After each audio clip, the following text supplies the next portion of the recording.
हम नया chapter start करेंगे टॉपिक के साथ और अपने चैप्टर का नाम देखिए क्या है, भारतीय अर्थव्यवस्था की विशेषताएं एवं नवीन प्रवृत्तियां। यानी आज हम डिस्कस करने वाले हैं न्यू चैप्टर्स को लेकर के और न्यू चैप्टर्स का टॉपिक अपन स्टार्ट करने जा रहे हैं और चैप्टर अपन देख रहे हैं यहाँ पे भारतीय अर्थव्यवस्था के बारे में बता रहे हैं कि भारतीय अर्थव्यवस्था की स्थिति पहले कैसी थी, आजादी से पहले कैसी थी, आजादी के समय भारत की स्थिति कैसी थी, आर्थिक स्थिति, सामाजिक स्थिति, उसके बाद क्या नवीन चेंज आया, आजादी के बाद क्या चेंज आया भारत में, क्या आर्थिक स्थितियों में परिवर्तन आया, क्या विशेषताएं नई जुड़ी भारतीय अर्थव्यवस्था में, वो सारा हम आज इस लेसन में डिस्कस करने वाले हैं। देखिए भारतीय अर्थव्यवस्था की बात करें तो सबसे पहले आपको पता होना चाहिए अर्थव्यवस्था का मतलब कोई भी वो क्षेत्र, अर्थव्यवस्था का मतलब क्या होता है, कोई भी क्षेत्र जिसमें उत्पादन, उपभोग, विनिमय, वितरण, उत्पादन, उपभोग, विनिमय, वितरण जैसी आर्थिक क्रियाएं जिस क्षेत्र में संपन्न की जाती है, संचालित की जाती है, उस पर्टिकुलर क्षेत्र को जो है अर्थव्यवस्था के नाम से जाना जाता है, यानी इकोनॉमी के नाम से जाना जाता है। इकोनॉमी का मतलब यही होता है कि जहां पे आर्थिक क्रियाएं होती है ना, यानी किसी भी अगर क्षेत्र में, जैसे अपने अलवर जिले में कोई वस्तु सेवाएं बनती है ना, सेवाओं का निर्माण होता है, सेवाएं प्रोवाइड कराई जाती है, कंजम्पशन किया जाता है, उपभोग किया जाता है, वस्तु सेवाओं को ग्राहकों तक पहुंचाया जाता है, ये सारी क्रियाएं की जाती है अलवर में। तो अलवर भी क्या है, एक अर्थव्यवस्था है। पूरे राजस्थान में क्रियाएं की जाती है, प्रोडक्शन किया जाता है, सीमेंट बनाई जाती है, कागज बनाया जाता है ना, कपड़े बनाए जाते हैं और भी काफी सारे प्रोडक्ट्स बनाए जाते हैं, डिस्ट्रीब्यूट किए जाते हैं कंज्यूमर्स को, है ना। कंज्यूमर्स क्या करता है, उनको कंज्यूम करता है, प्रोडक्शन के साथ उपभोग किया जाता है। इसके लिए यहाँ पे राजस्थान में क्या है, एक अर्थव्यवस्था है। पूरे भारत की बात करें तो पूरे भारत में भी क्या होता है, वस्तु सेवाओं का निर्माण होता है, निर्माण के साथ उपभोग किया जाता है, विनिमय किया जाता है, आदान प्रदान किया जाता है, कंज्यूमर्स तक जो है प्रोडक्ट को पहुंचाया जाता है, वितरण की व्यवस्था की जाती है। तो भारत भी क्या है, एक अर्थव्यवस्था है। क्यों? क्योंकि यहाँ पे विभिन्न प्रकार की आर्थिक क्रियाएं की जाती है और आर्थिक क्रियाएं कौन सी, उत्पादन, उपभोग, विनिमय और वितरण। जिस भी क्षेत्र में आर्थिक क्रियाएं की जाती है उस क्षेत्र विशेष को जो है अर्थव्यवस्था के नाम से जाना जाता है। तो आज हम डिस्कस करने वाले हैं भारतीय अर्थव्यवस्था के बारे में। और भारतीय अर्थव्यवस्था आपको पता है आजादी से पहले काफी परेशानी में थी, यानी शोषणपूर्ण स्थिति में चल रही थी। क्यों? क्योंकि आजादी से पहले अपने भारत में शासन था किसका, अंग्रेजों का। और अंग्रेजों का जब शासन था तो अंग्रेजों ने क्या किया था, भारत का एक तरह से आर्थिक शोषण किया था। आप अच्छी तरह जानते हो कि अंग्रेजों ने जो है अपना उद्देश्य पूरा किया था, ठीक है। अंग्रेजों ने जो पूरा किया था, अपना टारगेट पूरा किया था, पूरी तरह से भारत का शोषण करना उनका उद्देश्य था, मुख्य उद्देश्य। लेकिन अपन ने ये भी देखा तो भारत जैसे आजाद हुआ तो भारत ने क्या किया, अपना रास्ता खुद बनाया, अपनी योजनाएं तैयार की, प्लानिंग करके देश ने आगे प्रयास किए हैं। तो भारत आगे धीरे धीरे जो है अच्छे कदम बढ़ाता गया और अर्थव्यवस्था को थोड़ा सुधार करता गया। तो भारतीय अर्थव्यवस्था में स्वतंत्रता से पहले की स्थिति आप देख चुके हो पूरी तरह से, कृषि हो चाहे व्यापार हो चाहे उद्योग, सभी क्षेत्रों में औपनिवेशिक शासन यानी अंग्रेजों का शोषण रहा था और शोषणकारी नीति के कारण भारतीय अर्थव्यवस्था का विकास नहीं हो पाया। जैसे भारत आजाद हुआ तो भारत जैसे ही आजाद हुआ तो देश में जो है योजना आयोग बनाया और योजना के अंतर्गत जो है आर्थिक विकास की योजना बनाई गई। पंचवर्षीय योजनाओं के माध्यम से विकास किया गया। उसके बाद धीरे धीरे और कदम उठाए गए। 1991 की औद्योगिक नीति अपनाई, विशेष औद्योगिक नीति जो भारतीय अर्थव्यवस्था में बहुत ज्यादा चेंज लाने वाली थी। और 1991 की औद्योगिक नीति में उदारीकरण, निजीकरण और वैश्वीकरण जैसे बड़े कदम उठाए गए। उदारीकरण का मतलब ये ज्यादा ज्यादा उद्योग धंधों को बढ़ावा देना, प्रोत्साहित करना, ज्यादा ज्यादा उद्योग धंधे स्थापित हो, घरेलू उद्योग हो, लघु कुटीर उद्योग स्थापित हो सके देश में, ताकि आर्थिक वातावरण को सुदृढ़ बनाया जा सके। इसलिए उदारीकरण की नीति अपनाई गई। निजीकरण यानी प्राइवेट सेक्टर को बढ़ावा दिया गया। वैश्वीकरण के अंतर्गत विदेशी व्यापार को प्रोत्साहित किया गया, यानी भारत का विदेशी मार्ग जो है व्यापार का वो भी खुलने लग गया। किसके अंतर्गत, वैश्वीकरण के अंतर्गत। तो कहा जाता है कि सबसे प्रभावी जो औद्योगिक नीति मानी जाती है देश में वो 1991 की औद्योगिक नीति मानी जाती है। उसके बाद धीरे धीरे विकास का स्तर बढ़ता गया, भारत में औद्योगिक स्तर बढ़ गया, रोजगार के स्तर बढ़ने लगे। तो इसके साथ अर्थव्यवस्था में धीरे धीरे विकास हुआ। लेकिन हम पहले बात करेंगे कि भारतीय अर्थव्यवस्था की दो विशेषताएं देखी गई है, जिसमें पहली देखी गई है भारतीय अर्थव्यवस्था एक अविकसित अर्थव्यवस्था के रूप में और दूसरी कंडीशन देखी गई है भारतीय अर्थव्यवस्था एक विकासशील अर्थव्यवस्था के रूप में। तो सबसे पहले अपन कंडीशन देखेंगे कौन सी, भारतीय अर्थव्यवस्था एक अविकसित अर्थव्यवस्था के रूप में, यानी भारतीय अर्थव्यवस्था को अविकसित अर्थव्यवस्था, अल्प विकसित अर्थव्यवस्था के रूप में भी जाना जाता है। अपन बात कर रहे हैं उस समय से, आजादी के समय से, ठीक है। तो यहाँ पे अल्प विकसित अर्थव्यवस्था की विशेषताएं क्या हो सकती है, क्या कारण है जिसके कारण भारतीय अर्थव्यवस्था अल्प विकसित थी। तो उसकी मुख्य विशेषताएं अपन देखते हैं। देखिए पहली विशेषता क्या थी, निम्न प्रति व्यक्ति आय, यानी कि पहली विशेषता क्या थी कि प्रति व्यक्ति आय का लेवल क्या था, निम्न था, बहुत कम था। यानी भारतीय जो प्रति व्यक्ति थी इनकम वो काफी लो थी, यानी अन्य देशों की तुलना में एक व्यक्ति जो है बहुत कम आय अर्जित कर रहा था, जिसके कारण उसका जीवन स्तर अच्छा नहीं था, काफी अच्छा नहीं था। तो वहां पे जीवन स्तर कमजोर होने के कारण स्वास्थ्य शिक्षण सुविधाओं का क्या था, अभाव था। इसके कारण भारतीय आर्थिक क्षेत्र में कमजोरी देखी गई। प्रति व्यक्ति आय कम होने पर देखा गया कि प्रति व्यक्ति सकल राष्ट्रीय आय में भारत का कौन सा नंबर था, 170वां। यानी पूरे विश्व में बात करें तो पूरे विश्व में भारत का जो स्थान था वो 170वां था। किसके आधार पे, प्रति व्यक्ति सकल राष्ट्रीय आय में भारत का हिस्सा है ना, भारत का स्थान, यानी प्रति व्यक्ति जो आय होती है पूरे नेशनल इनकम के अकॉर्डिंग, वो भारत की जो है 170वें स्थान पर आ रहा था। भारत कितने लो लेवल में थी भारतीय प्रति व्यक्ति आय, ठीक है। इसके बाद देखा गया कि विकसित देशों से भी काफी कम थी, जैसे अमेरिका है, जापान है, ब्रिटेन, फ्रांस जैसे देशों से भी भारतीय प्रति व्यक्ति आय क्या थी, बहुत कम थी। इसके अलावा देखा तो यहाँ पे प्रति व्यक्ति आय की तो जीवन स्तर भी कैसा था, निम्न था, यानी कि लाइवलीहुड जो था निम्न स्तर का जीवन स्तर था, खान पान बहुत कम मिलता था, पोषण नहीं मिलता था पूरे शरीर को, शिक्षा स्वास्थ्य जैसी सुविधाएं नहीं हो पाती थी उपलब्ध सभी को, जिसके कारण लाइफ स्टाइल जो थी काफी कमजोर थी, पुअर थी, काफी मानसिक विकास नहीं हो पाता था, मानसिक शारीरिक और आर्थिक विकास जो है काफी कमजोर देखा गया। किसका, भारतीय लोगों का, किसके कारण, प्रति व्यक्ति आय कम होने के कारण। दूसरी विशेषता देखिए, जीवन की निम्न गुणवत्ता। दूसरी विशेषता क्या देखी गई, जीवन की क्वालिटी कैसी थी, यानी गुणवत्ता कैसी थी, निम्न थी। निम्न का मतलब बहुत कम स्तर के लेवल की थी, है ना। इसका मतलब अपन क्या करते हैं, मानवीय कल्याण को देखते हैं।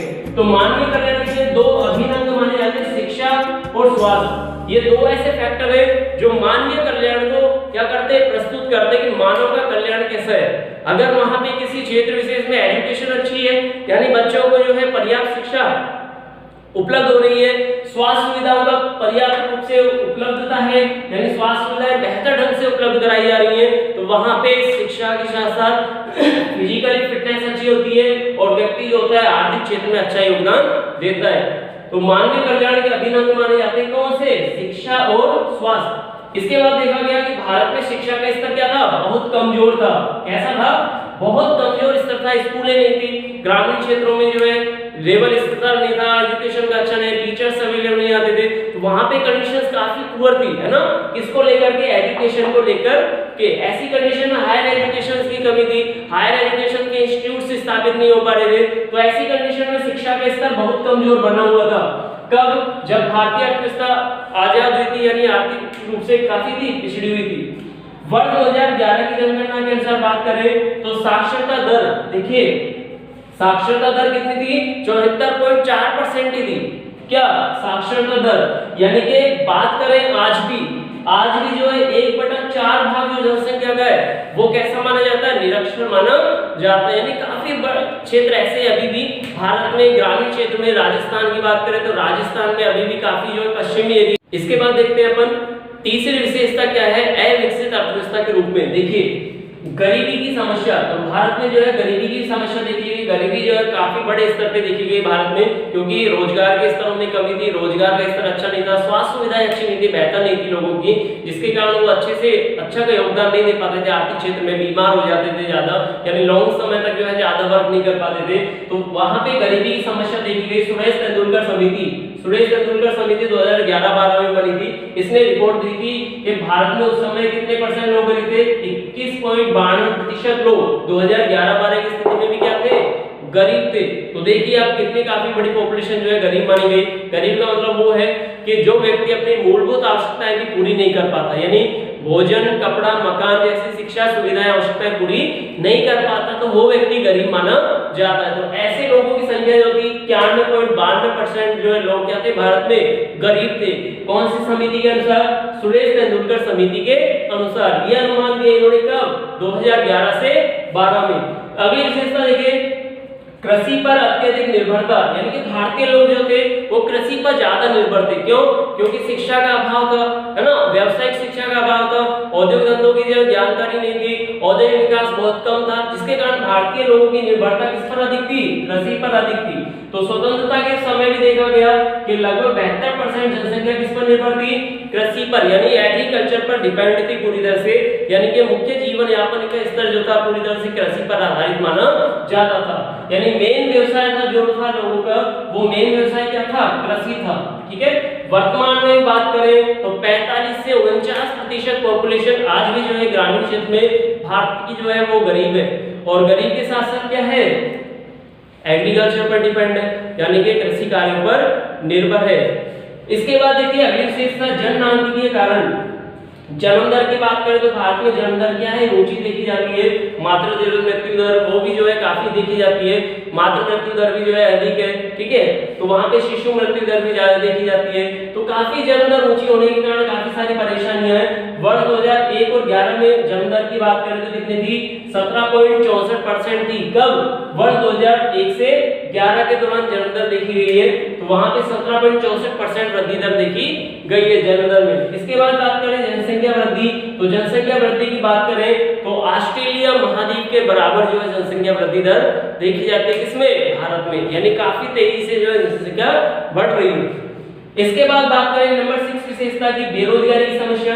तो भारत में जो है काफी पॉपुलेशन जो है आज भी बेरोजगारी का क्या कर रही है? सामना कर रही है। भारत में रोजगार के क्षेत्र का अभाव है, शिक्षा के साथ स्वास्थ्य सुविधाएं अभाव है, तो वहां पे जो है औद्योगिक क्षेत्र में विस्तार नहीं है, यानी औद्योगिक विकास में भारत की स्थिति क्या है? पीछे देखी जाती है, जिसके कारण रोजगार का विकास नहीं हो पाता, रोजगार के अवसरों का सृजन नहीं हो पाता, और काफी बड़ी पॉपुलेशन को बेरोजगारी फेस करनी पड़ती है। खासतौर पर बेरोजगारी देखी जाए भारत में तो संरचनात्मक बेरोजगारी अधिक देखी जाती है। संरचनात्मक मतलब ये स्ट्रक्चरल, ठीक है, स्ट्रक्चर मतलब आधारभूत सुविधाएं नहीं है, सड़कें नहीं है, पानी नहीं है, बिजली नहीं है, जिसके कारण औद्योगिक विकास तेजी से विकसित नहीं हो पाता।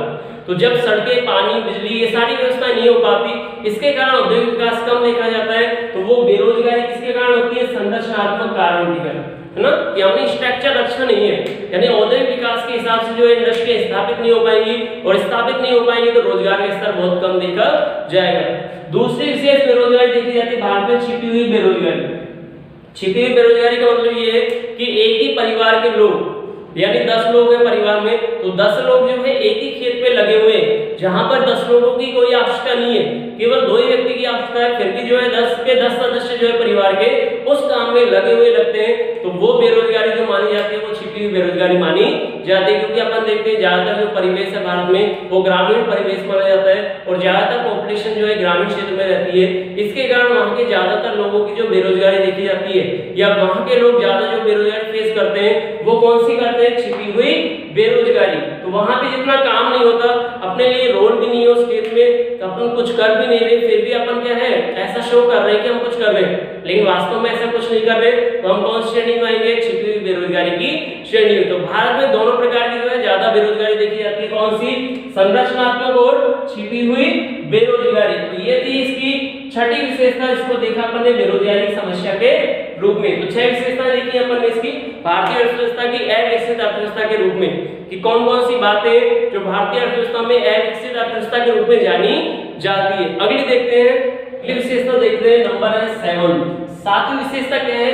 पिछड़ी हुई तकनीक, यानी कि भारत में जो है औद्योगिक क्षेत्र की जो है तकनीक कैसी देखी जाती है? पिछड़ी हुई देखी जाती है, यानी नवीन मशीनों का, नई टेक्नोलॉजी का उपयोग कम किया जाता है, क्योंकि ज्यादातर जो है श्रम प्रधान तकनीक को अपनाया जाता है। क्योंकि भारत में जनसंख्या ज्यादा है, लेबर ज्यादा है, बेरोजगारी काफी देखी जाती है, इसलिए ज्यादातर औद्योगिक क्षेत्र में जो है श्रम प्रधान तकनीक यानी श्रम की ज्यादा उपयोग को उपयोग किया जाता है, श्रम को यानी श्रमिकों को अधिक बल दिया जाता है। किसकी तुलना में? मशीनों की तुलना में, इंस्ट्रूमेंट्स की तुलना में, नई टेक्नोलॉजी की तुलना में जो भारत में श्रम प्रधान तकनीक अपनाई जाती है, जिसके कारण उत्पादन जो है काफी कम होता है, उत्पादन पीछे रह जाता है, उत्पादन पीछे होने से जो है आर्थिक क्षेत्र में वृद्धि कम हो पाती है। तो वो सारा कारण किसका है? पिछड़ी हुई तकनीक का, यानी पुरानी परंपरागत तकनीकों को अपनाया जाता है, नवीन मशीनों को नहीं अपनाया जाता, नई टेक्नोलॉजी, नए तरीकों को नहीं अपनाया जाता, जो काफी कॉस्टली पड़ जाते हैं, इसलिए जो है तकनीक पीछे रहने का उत्पादन स्तर भी क्या होता है? पीछे रह जाता है। देखिए 8वीं विशेषता अन्य कारण के रूप में, भारत में जो है मानव विकास भी काफी कम है। मानव विकास भी क्या है? कम है, क्योंकि शिक्षा और स्वास्थ्य सुविधाओं का अभाव देखा जाता है और मानवीय विकास कम देखा जाता है। व्यापक असमानताएं देखी जाती है आय के स्तर में, है ना, जीवन स्तर में आधार पे देखी जाती है, प्रति व्यक्ति आय के आधार पे देखी जाती है।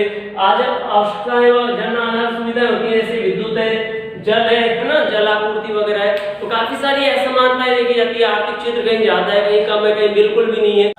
आज हम देखने जा रहे हैं नई विशेषता, जिसको जो है भारतीय अर्थव्यवस्था को एक विकासशील अर्थव्यवस्था के रूप में भी जाना जाता है, क्योंकि कुछ समय पश्चात जो है भारत में योजनागत जो है विकास होने लगा। योजनागत विकास की राह जो भारत ने अपनाई थी, उसके कारण देश में जो है तेजी से उत्पादन स्तर बढ़ा, एग्रीकल्चर को बढ़ावा दिया गया और हरित क्रांति के माध्यम से कृषिगत फसलों में उत्पादन में क्या हुई, वृद्धि हुई।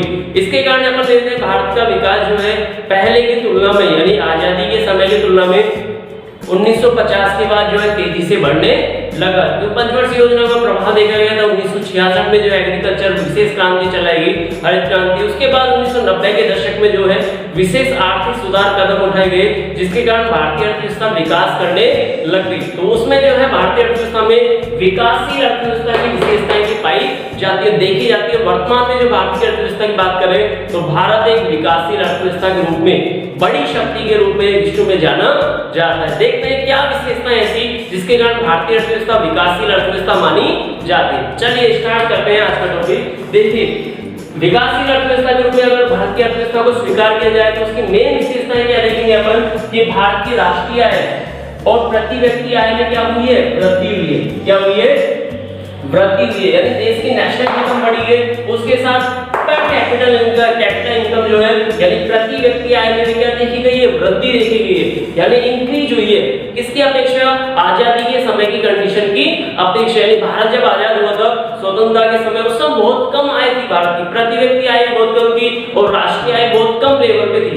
यानी कई जो छोटे देश थे वो भी भारत से आगे थे उस समय, लेकिन वर्तमान में अपन ने देखा भारत की राष्ट्रीय आय में वृद्धि हुई है, उसके साथ प्रति व्यक्ति आय भी क्या हुई है, भारत की बढ़ी है।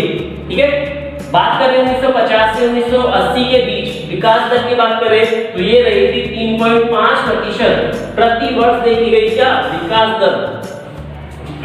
यानी 1950 और 1980 के बीच जो है विकास दर 3.5% देखी गई है देश में। इस विकास दर को, कौन सी को, 3.5 विकास दर को हिंदू विकास दर कहा गया। क्या कहा गया, हिंदू विकास दर इसको कहा गया। किसके द्वारा, डॉक्टर राधाकृष्णन के द्वारा। यानी डॉक्टर राधाकृष्णन ने इस विकास दर को कहा कि हिंदू विकास दर, यानी कि यहाँ पे हिंदुत्व का जो है वर्चस्व बढ़ा, यानी हिंदू स्वराज की स्थापना होने से हिंदू पार्टियों के माध्यम से जो है देश में विकास तेजी से बढ़ने लगा। तो ये हिंदू विकास दर इसलिए कहा गया डॉक्टर राधाकृष्णन के द्वारा। इसके बाद देखिए 1980 के दशक में विकास दर कितनी हो गई, 5% से अधिक हो गई। कब, 1980 के दशक में। ठीक है, यानी विकास दर पहले 3.5 थी, अब बढ़कर के कितनी होगी, 5% से अधिक। वहीं 1991 से 2011 के बीच बात करें, यानी 1991 और 11 के दौरान जो देश की विकास दर थी वो रही है 6.8%। कितनी रही है, 6.8%। यानी नियमित रूप से अपन क्या देख रहे हैं कि भारतीय विकास दर में क्या हो रही है, वृद्धि हो रही है। यानी तेजी से आर्थिक विकास जो हो रहा है, बढ़ रहा है, आर्थिक क्षेत्र बढ़ रहा है, उद्योग धंधे बढ़ रहे हैं और रोजगार का स्तर बढ़ रहा है, प्रति व्यक्ति आय बढ़ रही है, जिससे नेशनल इनकम भी क्या हो रही है, भारत की बढ़ रही है। इसके बाद 11वीं पंचवर्षीय योजना जो चली थी, कब चली थी, 2007 से 12 के बीच में। ठीक है, 11वीं पंचवर्षीय योजना चली 2007 से 12 के बीच में। उस समय विकास दर देखी गई भारत में कितनी, 8% देखी गई। ठीक है, और अपन उल्लेखनीय वृद्धि की बात करें कि उल्लेखनीय प्रगति कब से हुई है सर, ज्यादा तेजी से विकास कब हुआ देश में, तो आपको ध्यान रखना है 1990 के दशक, 1990 के दशक से जब सुधार कार्यक्रम अपनाए गए देश में, उदारीकरण, निजीकरण और वैश्वीकरण को बढ़ावा दिया गया, तब से देश में जो है उल्लेखनीय वृद्धि देखी गई है। किसमें, राष्ट्रीय और प्रति व्यक्ति आय में। यानी कि विकास दर तेजी से बढ़ी है कौन से दशक के बाद, 1990 के दशक के बाद, जब देश में आर्थिक सुधार कार्यक्रमों को अपनाया गया, आयात निर्यात को बढ़ावा दिया गया। ठीक है, आगे देखते हैं प्रति व्यक्ति आय की बात करें तो प्रति व्यक्ति आय 1950 से 90 के दशक में लगभग कितने वार्षिक थी, 1.6% वार्षिक दर देखी गई है प्रति व्यक्ति आय, पर कैपिटा इनकम देश में जो है बहुत कम देखी गई थी, 1.6%। वहीं बात करें 15 से 16 में, यानी 2015 से 16 के जो आंकड़े दे रखे हैं अपनी बुक में, सिलेबस में, उसमें कहा गया कि 6.2% प्रति व्यक्ति आय पाई गई है, देखी गई है। किस दौरान? 2015 से 16 के दौरान। तो यहाँ पे देखिए 1990 के दशक के बाद की बात करें तो पहले तो 1.6% थी 1990 के दशक में, और उसके बाद बात करें 2015-16 में देखिए कितनी हो गई? 6.2% प्रति व्यक्ति आय बढ़ी है ना? बढ़ी है नहीं बढ़ी? बिल्कुल बढ़ी है सर। यानी पर इनकम जो होगी प्रति व्यक्ति आय देश में एक व्यक्ति की आय जो होगी पहले से ज्यादा होने लग गई। तो ये पहली विशेषता थी। राष्ट्रीय आय बढ़ी है देश में, प्रति व्यक्ति आय बढ़ी है, इसलिए भारतीय अर्थव्यवस्था किसके रूप में है वर्तमान में? एक विकासशील अर्थव्यवस्था के रूप में जानी जाती है। इसके बाद अपन देखते हैं सेकंड विशेषता देखते हैं। सेकंड नंबर की विशेषता क्या है? अर्थव्यवस्था की संरचना में परिवर्तन। यानी कि देखा गया कि भारतीय अर्थव्यवस्था की संरचना क्या हो गई? बदलने लग गई। यानी आर्थिक क्षेत्र में वृद्धि के साथ जो है विद्युत देखिए, जलापूर्ति की व्यवस्था देखें, अपन सड़कों की व्यवस्था की बात करें, एक तरह से साक्षरता की बात करें, तो उस स्तर में क्या होगी? आजादी से के समय जैसी स्थिति उससे ज्यादा अच्छी बेहतर होने लग गई। देखिए 1950 से 51 में कृषि का अंश जहां पर 50% से अधिक था, वहीं 2015-16 में जो है कम होकर कितना हो गया? 15% से लगभग आसपास हो गया, नहीं 15% के लगभग देखा गया, जो पहले कितना था? 50% था। यानी आजादी के समय भारत की ज्यादातर पॉपुलेशन किस पे बेस्ड थी? एग्रीकल्चर पर डिपेंड थी, है ना? और आज देखिए वर्तमान में बात करें तो सेकंड क्षेत्र जो बढ़ा है अपना, यानी इंडस्ट्रियल डेवलप होने से जो है द्वितीय क्षेत्र में वृद्धि हुई है, सेवा क्षेत्र बढ़ने लग गया, जिसके कारण एग्रीकल्चर पर निर्भरता क्या होने लगी? लोगों की कम होने लग गई। और अन्य क्षेत्रों के बढ़ने से, द्वितीय क्षेत्रों के बढ़ने से या सेवा क्षेत्र के बढ़ने से, इंडस्ट्रियल डेवलप होने से अन्य क्षेत्रों में रोजगार बढ़ा, जिससे आर्थिक विकास में बढ़ने लगा। इसके बाद देखा अपने द्वितीय क्षेत्र का अंश जहां 1/4 भाग था उस समय। अब सेवा क्षेत्र की बात करें तो लगभग 60% भाग जो है पॉपुलेशन का वो किसमें डिवाइड हो चुका है? सेवा क्षेत्र पर निर्भर होने लग गए। यानी वर्तमान में देखा जाए तो सबसे उभरता हुआ और बढ़ता हुआ क्षेत्र माना जाता है सर्विस सेक्टर को, सेवा क्षेत्र को, जहां पे बैंकिंग, बीमा, संचार सेवाएं आती है, आपकी परिवहन सेवाएं आती हैं, इसमें रोजगार बढ़ रहा है तेजी से, है ना? तो विकास की गति को बढ़ाने में वर्तमान में जो सबसे बड़ा क्षेत्र माना जाता है, प्रमुख क्षेत्र माना जाता है, सबसे अच्छा प्रमुख योगदान इस क्षेत्र का माना जाता है वो है सेवा क्षेत्र, ठीक है? जिसका वर्तमान में 60% भाग जो है क्या कर रहा है? देश की अर्थव्यवस्था को विकास में मदद कर रहा है। इसके बाद बात करें तीसरी विशेषता की, आर्थिक एवं सामाजिक आधार संरचना में सुधार। तो देखा गया आजादी के समय के बाद में कि आर्थिक सुधार भी बढ़ने लग गया, देश में सामाजिक सुधार में भी क्या होने लग गई? वृद्धि होने लग गई। विद्युत उत्पादन क्षमता की बात करें तो आजादी के समय जितना विद्युत उत्पादन होता था उसका 65 वर्षों में आज वर्तमान में जो है 100 गुना बढ़ चुका है। कितना गुना? 100 गुना कंजम्पशन जो है उत्पादन बढ़ चुका है। किसका? विद्युत का, है ना? क्योंकि वर्तमान समय में विद्युत की रिक्वायरमेंट्स भी काफी इंडस्ट्री डेवलप हो रही है, सभी क्षेत्रों को जो है विद्युत की अधिक आवश्यकता होने लगी है। तो विद्युत के उत्पादन क्षमता में भी 100% जो है क्या हुई है? ग्रोथ हुई है, वृद्धि हुई है। सड़कों की लंबाई की बात करें तो पहले लंबाई लगभग आजादी के समय कितनी थी? 4 लाख वर्ग किलोमीटर सड़कों की लंबाई थी। और अपन देखें अब जो वर्तमान में स्थिति देखी गई है वो देखिए 50 लाख वर्ग किलोमीटर जो है सड़कों की क्या हो चुकी है? लंबाई हो चुकी है, बढ़ चुकी है, सड़कें काफी विस्तार हो चुका है। ग्रामीण क्षेत्रों में जो है सड़कें बनने लग गई। तो काफी क्षेत्र में जो है आर्थिक विकास देखा गया। सामाजिक सुधार की बात करें तो साक्षरता दर 74.4% हो गई, ठीक है? ये किसके अनुसार है? वर्ष 2011 की जनगणना के अनुसार। आजादी के समय साक्षरता दर बहुत कम थी, यानी कि लगभग 1/4 भाग जो था निरक्षर था भारत का, ठीक है? लेकिन वर्तमान में ऐसी स्थिति नहीं है। जीवन प्रत्याशा की बात करें तो भारत में जीवन प्रत्याशा 1950 में कितनी थी? 32.1% थी। कब? 1950 में। यानी कि एक व्यक्ति जीने की आयु, ठीक है, स्वस्थ की आयु, स्वस्थ शरीर की आयु, स्वस्थ जो व्यक्ति होता है नॉर्मली कंडीशन फिजिकली फिटनेस को मेंटेन करने वाला, वो आयु थी 32.1%, जो 2014 में बढ़कर कितनी हो गई है? 68 वर्ष प्रति व्यक्ति आयु हो चुकी है, जीवन प्रत्याशा की आयु हो चुकी है। तो ये सारी विशेषताएं अपनी। इसके बाद अपन देखते हैं नंबर 4 विशेषता, ये अन्य कारक, यानी और भी कई सारी बातें हैं जिसके कारण भारतीय अर्थव्यवस्था को जो है विकासशील अर्थव्यवस्था के रूप में जाना जाता है। देखिए अपन जनसंख्या वृद्धि दर, यानी कि जनसंख्या वृद्धि दर कम देखी गई है, किसकी तुलना में?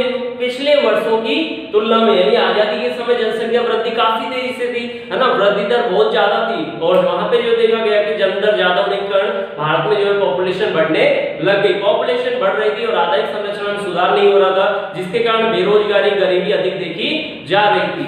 और यहाँ पे अपन ने देखा कि जैसे विकास हुआ, यानी कि जनसंख्या नीति को अपनाया गया 1975 के लगभग, तो वहां पे जो है भारतीय जनसंख्या वृद्धि दर पर कंट्रोल किया गया, जिसके कारण जनसंख्या वृद्धि दर पहले की तुलना में क्या देखी गई, कम देखी गई। उसके बाद बात करें 1961 से 71 के दशक में वृद्धि दर जो थी वो 24 पॉइंट कितनी थी, 80% जनसंख्या वृद्धि दर देखी गई है। कब, 1961 से 71 के दशक के बीच। वहीं 2001 से 11 के दशक में बात करें तो ये कम होकर के कितनी रह गई, 17.64% रह गई। क्या, जनसंख्या वृद्धि दर। तो देखो जहां पे 1961-71 के बीच में जनसंख्या वृद्धि दर कितनी थी, 24.80, और जो कम होकर के 2001 से 11 के बीच में कितनी रह गई, 17.64% वृद्धि दर रह गई। इसका मतलब क्या हुआ है, जनसंख्या पर कंट्रोल हुआ है। पहले की तुलना में जनसंख्या वृद्धि दर कम देखी गई है, जिसका प्रभाव जो है सकारात्मक देखा जा सकता है अर्थव्यवस्था पे। और यहाँ पे देखा गया कि विकास के पथ पर क्या होने लगी, वृद्धि होने लगी, यानी उद्योग धंधों की संख्या बढ़ने लगी, देश में आधारिक संरचना मजबूत होने लगी, सड़कें बनने लगी, बांध वगैरह, पुल वगैरह वो बनने लगे, विकास दर जो है तेजी से बढ़ने लगी, जिसके कारण अर्थव्यवस्था किसमें आ गई, विकासशील अर्थव्यवस्था के रूप में आ गई। ठीक है। इसके बाद विकास के सूचक जो देखे गए, ये सभी क्या माने जाते हैं, विकास के सूचक माने जाते हैं। इसमें जनसंख्या वृद्धि कंट्रोल हो जाए, आर्थिक क्षेत्र को वृद्धि मिले, विकास बढ़ने लगे, उत्पादन बढ़ने लगे, एग्रीकल्चर के साथ जो है द्वितीय क्षेत्र और सेवा क्षेत्र क्या करने लगे, ग्रोथ करने लगे, अपना विकास करने लगे, तो देश में जो है आर्थिक विकास के साथ साथ सामाजिक और मानवीय विकास भी होने लग जाता है, मानव कल्याण भी बढ़ने लग जाता है। वो देश की अर्थव्यवस्था को क्या कराता है, ग्रोथ कराता है ना, अर्थव्यवस्था को आगे बढ़ाने में मदद करता है। तो ये प्रमुख विशेषता थी भारतीय अर्थव्यवस्था की, जो देखी जाती है किसके रूप में, एक विकासशील अर्थव्यवस्था के रूप में। यानी भारत जो है तेजी से बढ़ने वाली अर्थव्यवस्था वर्तमान में देखी जा रही। विश्व में जो है भारत को सबसे उभरता हुआ और तेजी से विकास करने वाला देश माना जा रहा है अन्य देशों के द्वारा, विकसित कंट्रियों के द्वारा। तो ये अपन विशेषता देख चुके हैं आज विकासशील अर्थव्यवस्था के रूप में भारतीय सुधारों के बारे में। यानी कि देश में आर्थिक सुधार कार्यक्रम जो अपनाए गए थे, जब आवश्यकता थी देश में विकास की, यानी बढ़ते कर्जों की आवश्यकता थी, देश की आहट को जरूरत थी, तो वहां पे गवर्नमेंट ने क्या किया, आधारभूत सुधारों के अंतर्गत कदम उठाए, किसके, आर्थिक सुधार के। तो आपको पता है जैसे भारत आजाद हुआ, स्वतंत्र हुआ 1947 में, उस समय भारत की आर्थिक स्थिति काफी कमजोर थी। ये मान लीजिए लगभग 200 वर्षों तक अंग्रेजों ने क्या किया था, यहाँ पर शोषण किया था, शोषणकारी नीति अपनाई थी, जिसके कारण भारतीय अर्थव्यवस्था जो है काफी कमजोर हो गई थी, है ना, एक तरह से कमजोर हो गई। तो उस स्थिति में भारतीय अर्थव्यवस्था को कहा गया अल्प विकसित अर्थव्यवस्था। तो उस समय भारत में आर्थिक विकास काफी निम्न स्तर पे था, जिसके कारण आय का स्तर बहुत कमजोर था। आय के स्तर कमजोर होने के कारण शिक्षा, स्वास्थ्य जैसी सुविधाएं भी काफी कम देखी जाती थी। तो भारतीय अर्थव्यवस्था क्या थी, यहाँ पे अल्प विकसित थी। और अल्प विकसित अर्थव्यवस्था में क्या होता है, प्रति व्यक्ति आय क्या होती है, निम्न होती है, यानी बहुत कम होती है। इसके बाद राष्ट्रीय आय भी क्या होती है, राष्ट्रीय आय का स्तर कम देखा जाता है। इसके अलावा शिक्षा एवं रोजगार की स्थिति भी क्या होती है, कम देखी जाती है, जिसके कारण विकास और निवेश की भूमिका जो होती है वो कमजोर देखी जाती है। कैसी देखी जाती है, कमजोर देखी जाती है। किसकी भूमिका, विकास की और निवेश की। तो यहाँ पे भारतीय अर्थव्यवस्था काफी दयनीय स्थिति में चल रही थी। कब, स्वतंत्रता के पश्चात। क्यों, क्योंकि अंग्रेजों ने 200 वर्षों तक लगभग यहाँ पे क्या किया, शोषणकारी नीति से भारत का आर्थिक शोषण किया। यानी कि अपने देश के विकास के लिए औपनिवेशिक शासन ने यहाँ पे क्या किया, शोषणकारी नीति अपनाई। इसके बाद भारत में यहाँ पे जैसे आजाद हुआ तो 1950 से 51 में विशेष योजनागत विकास अपनाया। क्या अपनाया, विशेष योजनागत विकास को अपनाया। और विशेष योजनागत विकास अपनाया तो वहां पे विशेष योजना जो चली, पंचवर्षीय योजनाएं चलाई गई। पंचवर्षीय योजनाएं क्या चलाई गई, और पंचवर्षीय योजना में भूमिका ये थी कि देश में आने वाले समय के लिए कोई विशेष योजना होनी चाहिए, विकास की रणनीति होनी चाहिए कि देश क्या करेगा, है ना, अपने परिवार को, अपने देश को विकास के स्तर पे कैसे लेकर आएगा। तो उसके लिए प्रयास जो होंगे गवर्नमेंट के, वो नीति बना करके किए जाएंगे, योजना बना करके किए जाएंगे, निर्धारित करके किए जाएंगे। तो गवर्नमेंट ने जो भी विकास कार्य है वो 5 वर्ष की अवधि के आधार पर निर्धारित करके शुरू करे, है ना। तो 5 वर्ष की अवधि के लिए विशेष कार्य जो चलाए जाते हैं गवर्नमेंट के द्वारा, वो पंचवर्षीय योजनाओं में माने जाते हैं। तो आपको पता होगा 1951 में पहली पंचवर्षीय योजना चलाई गई। कब चलाई गई? 1951 में जो है देश में पहली पंचवर्षीय योजना चलाई गई। उसके बाद धीरे धीरे विकास कार्य बढ़ने लगा। कृषि का विकास बढ़ा पहली योजना में। उसके बाद सेकंड योजना में उद्योग धंधे स्थापित होने लगे, देश में औद्योगिक विकास होने लगा, छोटे मोटे कुटीर उद्योग, लघु उद्योग विकसित होने लगे शहरी ग्रामीण क्षेत्र में, तो औद्योगिक विकास को बढ़ावा मिला इस तरह से, ठीक है। इसके बाद 1956 में विशेष औद्योगिक नीति को बढ़ावा दिया गया। विशेष औद्योगिक नीति यानी कि निजी क्षेत्रीय उद्योगों को भी क्या किया जाएगा? विकसित किया जाएगा। उनको बैंकिंग संस्थाओं के माध्यम से, वित्तीय संस्थाओं के माध्यम से उधार की व्यवस्था देकर के उनको सबल बनाया जाएगा और विनिवेश को बढ़ावा दिया जाएगा। तो यहाँ पे औद्योगिक नीति अपनाई गई 1956 में, यानी कि सेकंड पंचवर्षीय योजना थी, द्वितीय पंचवर्षीय योजना ये पूरी तरह कौन से विकास को दिखाती है? औद्योगिक विकास को, यानी कि ये पूरी नीति किस पर थी? उद्योग पर निर्भर थी, है ना। तो सेकंड पंचवर्षीय योजना चली थी 1956 से, ठीक है। 56 से कितने चली थी? 61 तक, ठीक है। तो इसका मुख्य उद्देश्य क्या था? औद्योगिक विकास करना, देश में उद्योग धंधों को बढ़ावा देना। धीरे धीरे और विकास की गति बढ़ने लगी देश में और विकास की आवश्यकता बढ़ने लगी। उसके बाद सेकंड पंचवर्षीय योजना के बाद विशेष जो आर्थिक नीति अपनाई देश ने, वो अपनाई थी देश ने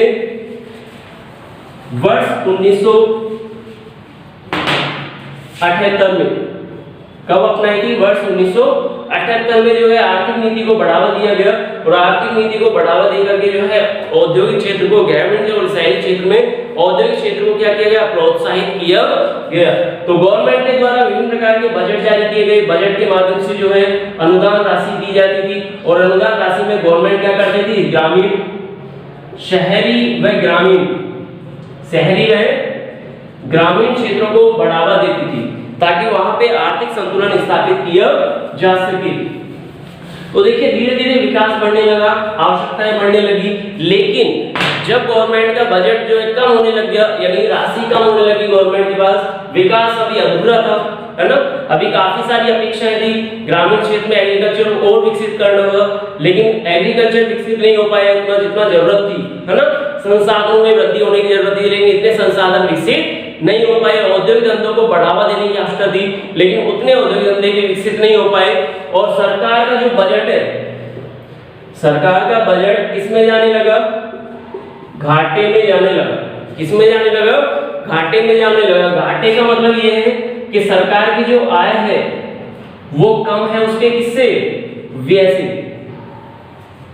जब सरकार की आय उसके व्यय यानी खर्चों से कम होती है तो वहां पे सरकार को क्या होता है? घाटा होता है, ठीक है। इसको सरकारी घाटा भी कह सकते हैं या बजट घाटा भी कह सकते हो, ठीक है।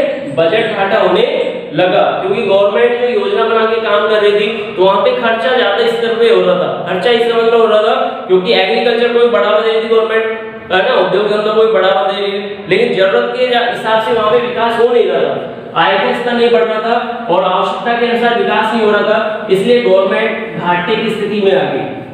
किस स्थिति में आ गई? घाटे की स्थिति में आ गई। तो यहाँ पे इस कंडीशन में गवर्नमेंट को जो है व्यापार घाटा भी झेलना पड़ा। व्यापार घाटा भी क्या करना पड़ा? झेलना पड़ा। तो व्यापार घाटा क्या होता है? जब देश के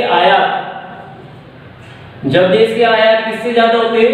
निर्यात से ज्यादा होते हैं। निर्यात से ज्यादा होते हैं तो वो कंडीशन कहलाती है व्यापार घाटे की। कौन सी कहलाती है? जब देश के आयात उसके निर्यात से क्या होते हैं? ज्यादा होते हैं। यानी कि कोई भी देश जैसे भारत है तो भारत में व्यापार घाटा बढ़ रहा है, इसका मतलब क्या है? भारत आयात ज्यादा कर रहा है, आयात ज्यादा कर रहा है और निर्यात क्या कर रहा है, कम कर रहा है। जब देश के आयात यानी कि इंपोर्ट बढ़ जाते हैं और एक्सपोर्ट यानी कि दूसरे देश को बेचना कम हो जाता है, तो उस कंडीशन में भारत जो है घाटे की स्थिति में आ जाता है। इसको कहते हैं व्यापार घाटा। कौन सा घाटा, व्यापार घाटा।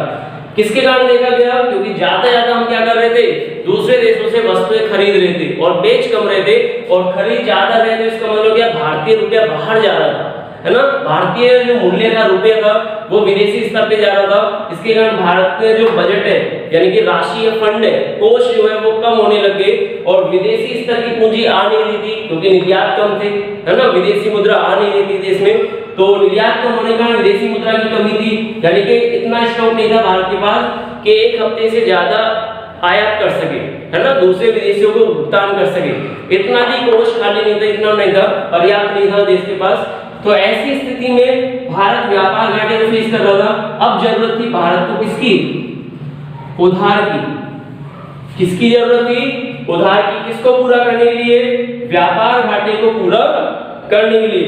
यानी भारत की ऐसी स्थिति हो गई कि भारत अब जो है अपने दम पर लंबे समय तक योजनाएं नहीं चला पाएगा, यानी कि विदेशी व्यापार को भी संचालित नहीं कर पाएगा, अपने देश की आवश्यकता की पूर्ति भी नहीं कर पाएगा।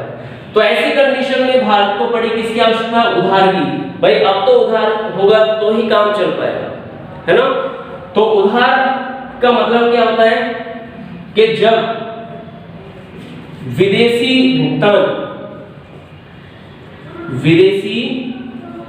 भुगतान प्राप्तियों से अधिक हो जाते हैं, प्राप्तियों से अधिक, यानी कि आप जो है विदेशी भुगतान करने में असमर्थ हो, विदेशी मुद्रा का भुगतान करने में असमर्थ हो, दूसरे देश से खरीदे जा रहे हो लेकिन आप उसको मुद्रा का भुगतान नहीं कर पा रहे, उसके रुपए पैसे का भुगतान नहीं कर पा रहे।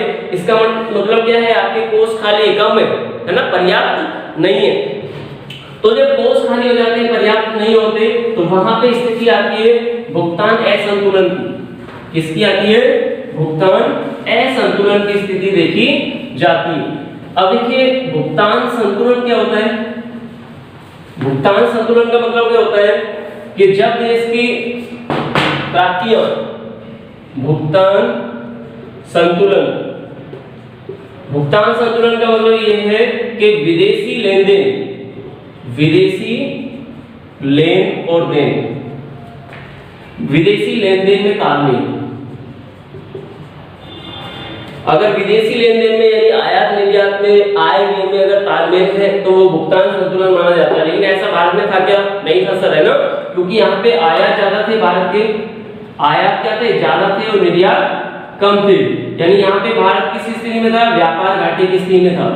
तो भुगतान संतुलित था क्या, नहीं था सर, है ना, घाटे में चल रहा था व्यापार, यानी अभी भी भुगतान करना बाकी है भारत को, और उधार की व्यवस्था चल रही। तो यहाँ पे क्या रहता है, जब विदेशी लेन देन यानी कि विदेशी स्तर पे जो भुगतान करने की क्षमता है भारत की कम हो जाती है, तो वहां पर विदेशी स्तर का जो भुगतान है भारत का वो असंतुलित हो जाता है ना, असंतुलित हो जाता है। मतलब क्या होता है कि अपनी बैलेंस शीट जो है बैलेंस नहीं हो पाती, है ना, यानी अपन दूसरे देश से खरीदते जाते हैं और बेचते कम है, तो वहां पे पैसा बाहर ज्यादा जाएगा, अपना आएगा कम, तो इनबैलेंस हो जाएगा। तो ऐसी कंडीशन में भुगतान संतुलन भी क्या होने लगा, संतुलित होने लग गया। इसके कारण, व्यापार घाटे के कारण। तो इसमें क्या होता है, इस कंडीशन को दूर करने के लिए जरूरत पड़ी भारत को किसकी, उधार की। इसकी जरूरत पड़ी, उधार की आवश्यकता पड़ी, और उधार की पूर्ति के लिए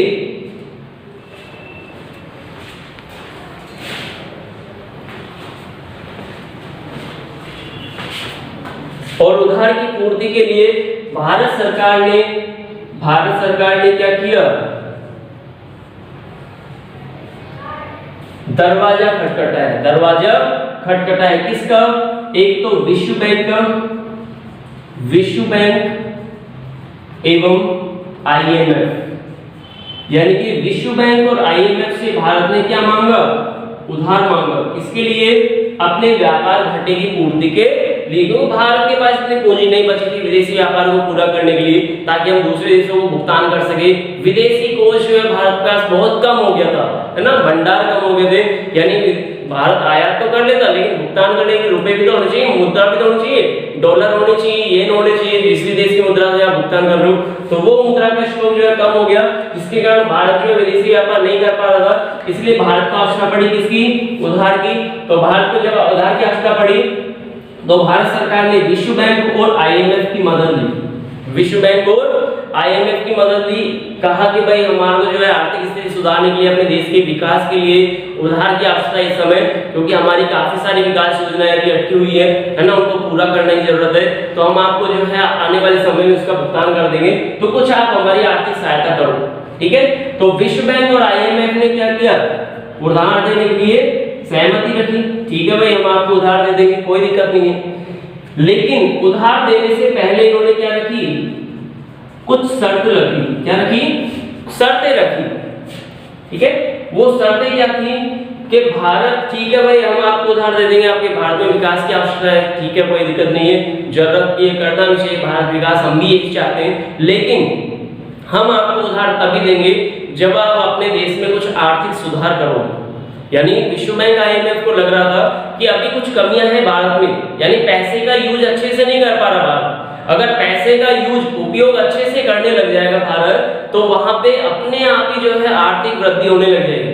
तो विश्व बैंक आईएमएफ ने यही कहा कि भाई आपके देश में जरूरत है किसकी? आर्थिक सुधार की। किसकी जरूरत है? आर्थिक सुधार की आवश्यकता है भारत में। किसने कहा था? विश्व बैंक ने और आईएमएफ ने।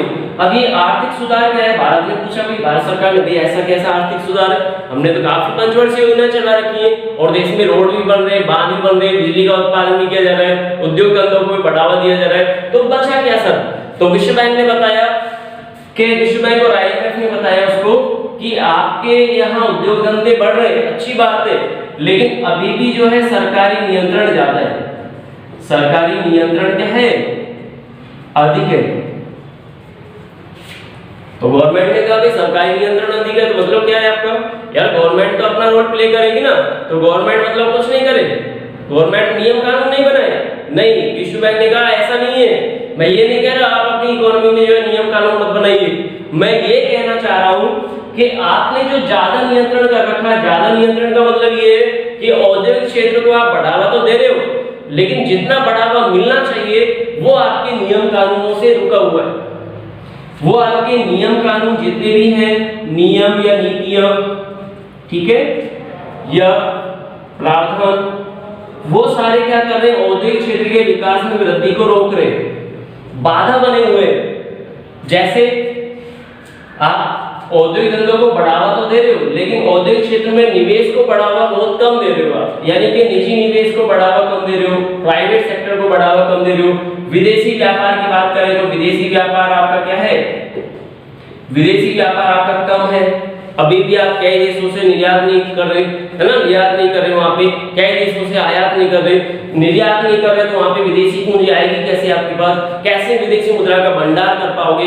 कैसे विदेशी मुद्रा का भंडार कर पाओगे? तो वहां पे आपको दिक्कत आएगी विदेशी व्यापार संपन्न करने में, लेन देन करने में। तो इसलिए जरूरी है आप विदेशी व्यापार के रास्तों को खोलें, यानी ज्यादा से ज्यादा क्या अपना आयात निर्यात को बढ़ावा दें, जिसकी जरूरत है उसका आयात करें, और ज्यादा से ज्यादा आप अपने देश में जो वस्तु ज्यादा उत्पादित हो रही है उसका क्या करें? निर्यात करें, जिससे विदेशी मुद्रा आपके पास आए और उस मुद्रा से आप अपने देश का आर्थिक विकास कर सके। तो यहाँ पे देखिए विश्व बैंक ने सुधार कार्यक्रमों को बल दिया, और सुधार जो हुए थे आर्थिक सुधार, ये कब अपनाए गए थे? ये आपको ध्यान रखना है। आर्थिक सुधार की नीति अपनाई गई थी देश में वर्ष 1991 में। कब अपनाई गई? वर्ष 1991 में ये आर्थिक सुधार अपनाए गए थे। और आर्थिक सुधार के अंतर्गत 3 बड़े कदम उठाए गए थे। कितने बड़े कदम? 3 बड़े कदम उठाए गए थे। पहला था उदारीकरण, दूसरा था निजीकरण, और तीसरा था वैश्वीकरण। उदारीकरण, निजीकरण और वैश्वीकरण। अब देखिए उदारीकरण क्या है? अब अपन देखते हैं उदारीकरण क्या है। उदारीकरण का मतलब होता है उदार नीति अपनाना। उदार नीति अपनाना, अब ये उदार नीति कौन अपनाएगा? ये नीति अपनानी पड़ेगी किसको? सरकार को। इसको अपनानी पड़ेगी, सरकार को अपनानी पड़ेगी। अब नीति अपनाएगी कैसे गवर्नमेंट? जितने भी नियम है या नीतियां बना रखी है गवर्नमेंट ने या प्रावधान बना रखे हैं, ठीक है, आर्थिक रूप से, ठीक है, आर्थिक क्षेत्र के प्रावधानों की बात कर रहे हैं। आर्थिक रूप से जो प्रावधान है, जो आर्थिक नियम बना रखे हैं, नीतियां बना रखी है, उनको सरल करना, उनको सरल करना क्या कहलाता है? उदारीकरण कहलाता है। अब सर सरल कैसे करें? मान लीजिए कोई उद्योग है, उद्योग के लिए अनिवार्यता है कि 20 लाख रुपए से स्टार्ट होगा, ठीक है, इससे कम पूंजी वाला जो प्राइवेट सेक्टर है उसको स्टार्ट नहीं कर सकता। हो सकता है किसी के पास 1 लाख रुपए हो, तो 1 लाख रुपए वाला छोटे स्तर पे उस उद्योग को स्टार्ट नहीं कर पाए। क्यों? क्योंकि नियम प्रावधान ऐसा बना हुआ है कि 30 लाख रुपए मिनिमम होने चाहिए, तभी आप स्टार्ट कर सकते हो। अगर जिसके पास 1 लाख रुपए है उसको भी सुविधा दे दी जाए, स्टार्ट कर सकते हो आप भी, तो वहां पे उद्योग धंधे और विकसित हो पाएंगे, वृद्धि हो पाएगी, जिससे आय भी बढ़ेगी और रोजगार का स्तर भी क्या होगा? बढ़ेगा देश में, ठीक है। तो यहाँ पे कहा जाता है कि जितने भी नियम कानून है, प्रावधान है, उनको सरल बनाया जाना चाहिए। कौन सी नीति के अंतर्गत? उदारीकरण की नीति के अंतर्गत। तो यहाँ पे क्या किया गया? लाइसेंस की अनिवार्यता को, लाइसेंस की अनिवार्यता को कम किया गया। लाइसेंस की अनिवार्यता को क्या किया गया? कम किया गया। यानी कि जिन जिन उद्योगों के लिए लाइसेंस अनिवार्य था, कंपल्सरी था, ऐसे 18 उद्योग थे प्रारंभ में, ठीक है, आजादी के समय से इस समय तक 18 उद्योग थे 1991 तक, जिनके लिए लाइसेंस अनिवार्य था। लेकिन गवर्नमेंट ने क्या किया? कई उद्योगों को लाइसेंस मुक्त कर दिया। क्या कर दिया? कई उद्योगों को लाइसेंस मुक्त कर दिया कि कोई लाइसेंस की अनिवार्यता नहीं है, आप तो अपना पैसा लगाइए, निवेश कीजिए, इन्वेस्ट कीजिए और ज्यादा आप आर्थिक क्षेत्र को प्रोत्साहित कीजिए। गवर्नमेंट आपकी सहायता करेगी, मदद करेगी और आर्थिक नियम कानूनों में भी आपको क्या करेगी? सहयोग करेगी। तो यहाँ पे कई उद्योगों के लिए लाइसेंस मुक्त कर दिया, जिससे छोटे मोटे उद्योग स्थापित होने लगे, है ना, बड़े स्तर पे जो है पूंजी का निवेश होने लगा निजी क्षेत्र के द्वारा। तो वहां पे आर्थिक जो वातावरण है वो पहले से अच्छा होने लग गया। इसके अलावा सरकारी नियंत्रण में कमी की गई, सरकारी नियंत्रण में कमी की गई, यानी गवर्नमेंट का जो ज्यादा नियंत्रण था, है ना, पब्लिक सेक्टर पर, तो वहां पे गवर्नमेंट के नियंत्रण को बहुत कम किया गया। यानी कि अब जो है गवर्नमेंट विशेष क्षेत्रों में ही नियंत्रण स्थापित करेगी, यानी कि जहां पे जरूरत होगी महत्वपूर्ण क्षेत्रों में वहीं कड़ी प्रावधान लागू करेगी। बाकी राज्यों में, अन्य क्षेत्रों में गवर्नमेंट क्या करेगी? आर्थिक क्षेत्र को प्रोत्साहित करेगी, आर्थिक वातावरण संतुलित बनाने का प्रयास करेगी। तो वहां पे सरकारी नियंत्रणों में क्या होने लगी? कमी होने लगी। तो इससे क्या है? निजी क्षेत्र को क्या होने लगा? प्रोत्साहन मिलने लगा। निजी क्षेत्र को क्या मिलने लगा? प्रोत्साहन मिला। किसको मिला? निजी क्षेत्र को। निजी क्षेत्र को क्या मिला? प्रोत्साहन मिला। किसके कारण? उदारीकरण की नीति के कारण। अभी यहाँ पे गवर्नमेंट जो है आपकी सुनने लगी, आपको अच्छा वातावरण प्रदान करने लगी, लाइसेंस की अनिवार्यता कम कर दी, कम निवेश से भी आप जो है उद्योग धंधे, अपने कुटीर उद्योग धंधे, लघु उद्योग धंधे स्थापित कर सकते हो। तो आप आसानी से जो क्या कर रहे हो? आर्थिक सुधार कार्यक्रम चला रहे हो देश में। तो गवर्नमेंट का पूरा प्रयास था कि ज्यादा से ज्यादा जो है उदार नीति अपना करके देश में आर्थिक प्रोत्साहित करना, देश में आर्थिक विकास को बढ़ावा देना प्रमुख लक्ष्य रखा गया। कौन सी नीति के अंतर्गत? उदारीकरण की नीति के अंतर्गत। तो इससे क्या हुआ? देश में और भी विकास होने लग गया, तेजी से उद्योग धंधे स्थापित होने लगे, पूंजी का निवेश पहले से बेहतर होने लग गया, बढ़ने लग गया और निजी क्षेत्र की भूमिका बढ़ने से आर्थिक तालमेल भी स्थापित होने लग गया। रोजगार आय के क्षेत्र में भी क्या होने लगी? धीरे धीरे वृद्धि होने लगी उदारीकरण के अंदर। अब देखेंगे अपन निजीकरण। निजीकरण का मतलब क्या होता है? प्राइवेटाइजेशन। प्राइवेटाइजेशन क्या होता है कि निजी क्षेत्र को सौंपना, यानी कि सार्वजनिक क्षेत्र का अधिकार निजी क्षेत्र को सौंपना, निजी क्षेत्र को सौंपना। क्या कहलाता है? निजीकरण कहलाता है। निजीकरण का मतलब ये मान लेना कि अब जो है गवर्नमेंट, जिसमें पहले गवर्नमेंट का नियंत्रण था, पूरी तरह कंट्रोल था, 100% गवर्नमेंट की भूमिका थी, जहां पे 100% गवर्नमेंट की भूमिका थी एक तरह से, वहां पे प्राइवेट सेक्टर को आमंत्रित किया गया कि भाई आप भी आकर के इसमें पैसा लगा सकते हो, निवेश कर सकते हो, ठीक है, रोजगार को बढ़ावा देने में देश की मदद कर सकते हो, सरकार की मदद कर सकते हो। तो जैसे प्राइवेट सेक्टर को बढ़ावा दिया गया तो प्राइवेट सेक्टर ने भी क्या किया? निवेश को बढ़ावा दिया और देश में निजी उद्योग धंधे भी क्या होने लगे? स्थापित होने लगे। निजी उद्योगों की स्थापना होने लगी, निजी उद्योग धंधे क्या होने लगे? स्थापित होने लगे। किसके कारण? निजी निवेश के कारण। निजी निवेश क्या हुआ? इस तरह बढ़ने लग गया, यानी प्राइवेट लोगों ने, निजी लोगों ने, बिना गवर्नमेंट की संस्थाओं ने क्या किया? अपने देश में आर्थिक सुधार को बढ़ाने के लिए कदम बढ़ाए और कदम बढ़ाए तो निवेश में वृद्धि होने लगी। प्राइवेट सेक्टर आगे बढ़ा, यानी जो इकाइयां, जो उपक्रम, जो कंपनी, जो फैक्ट्री या जो संस्था गवर्नमेंट से नहीं चल रही थी, गवर्नमेंट से नहीं चल रही थी या घाटे में चल रही थी, उसको संभाला प्राइवेट सेक्टर ने। समझ लो?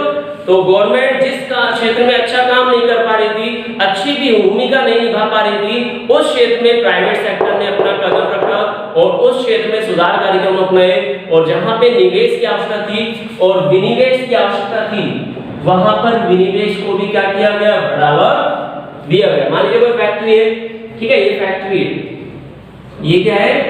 फैक्ट्री है। ये किसमें चल रही है? लॉस में चल रही है। किसमें चल रही है? लॉस में चल रही है और ये गवर्नमेंट की फैक्ट्री है। किसकी फैक्ट्री है? गवर्नमेंट की है और लॉस में चल रही है। अब गवर्नमेंट ने जब प्राइवेटाइजेशन किया तो क्या किया? जो प्राइवेट उद्योगपति थे उनको आमंत्रित किया, भैया आप इस फैक्ट्री को क्या कर लीजिए? हायर कर लीजिए, या फिर इसमें पैसा लगा सकते हो या फिर भूमिका निभा सकते हो। भैया 100% मान लीजिए हमारा पैसा लगा है गवर्नमेंट का इस समय तो, और प्राइवेट सेक्टर को बढ़ावा दे रहे तो 20% आप लगा दो या 30% लगा दो या 40% आप लगा दो पैसा इसमें, ताकि उपक्रम चल जाए। तो प्राइवेट सेक्टर को क्या किया? गवर्नमेंट ने आमंत्रित किया, तो प्राइवेट सेक्टर ने क्या किया? उसमें पैसा लगाया। भाई जहां पे मशीन की जरूरत थी तो मशीन खरीदी गई, कच्चा माल खरीदा गया जिसकी आवश्यकता थी, है ना, कच्चा माल भी खरीदा गया, लेबर यानी कि अच्छी कुशल लेबर रखी गई। तो इस तरह से प्राइवेट सेक्टर का जैसे पैसा लगा इसमें, तो ये फैक्ट्री जो है लॉस से किसमें आ गई? प्रॉफिट में आने लगी। लॉस से किसमें आने लगी? प्रॉफिट में आने लगी।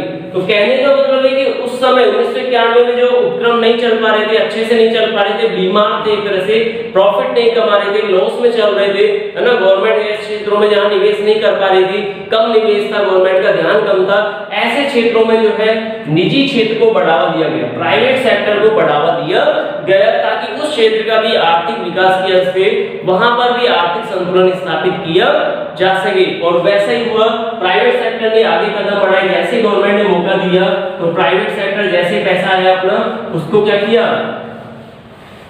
उसको निवेश में कन्वर्ट कर दिया।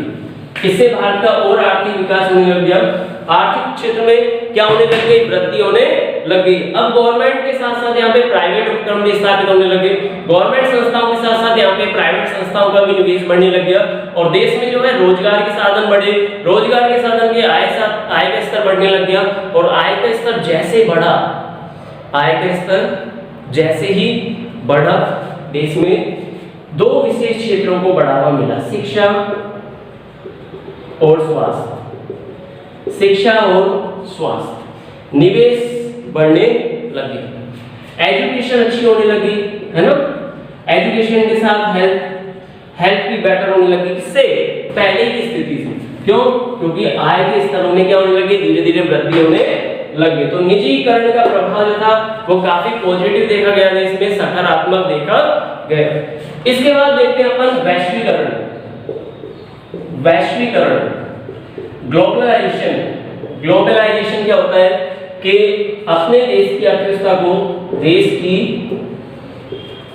अर्थव्यवस्था को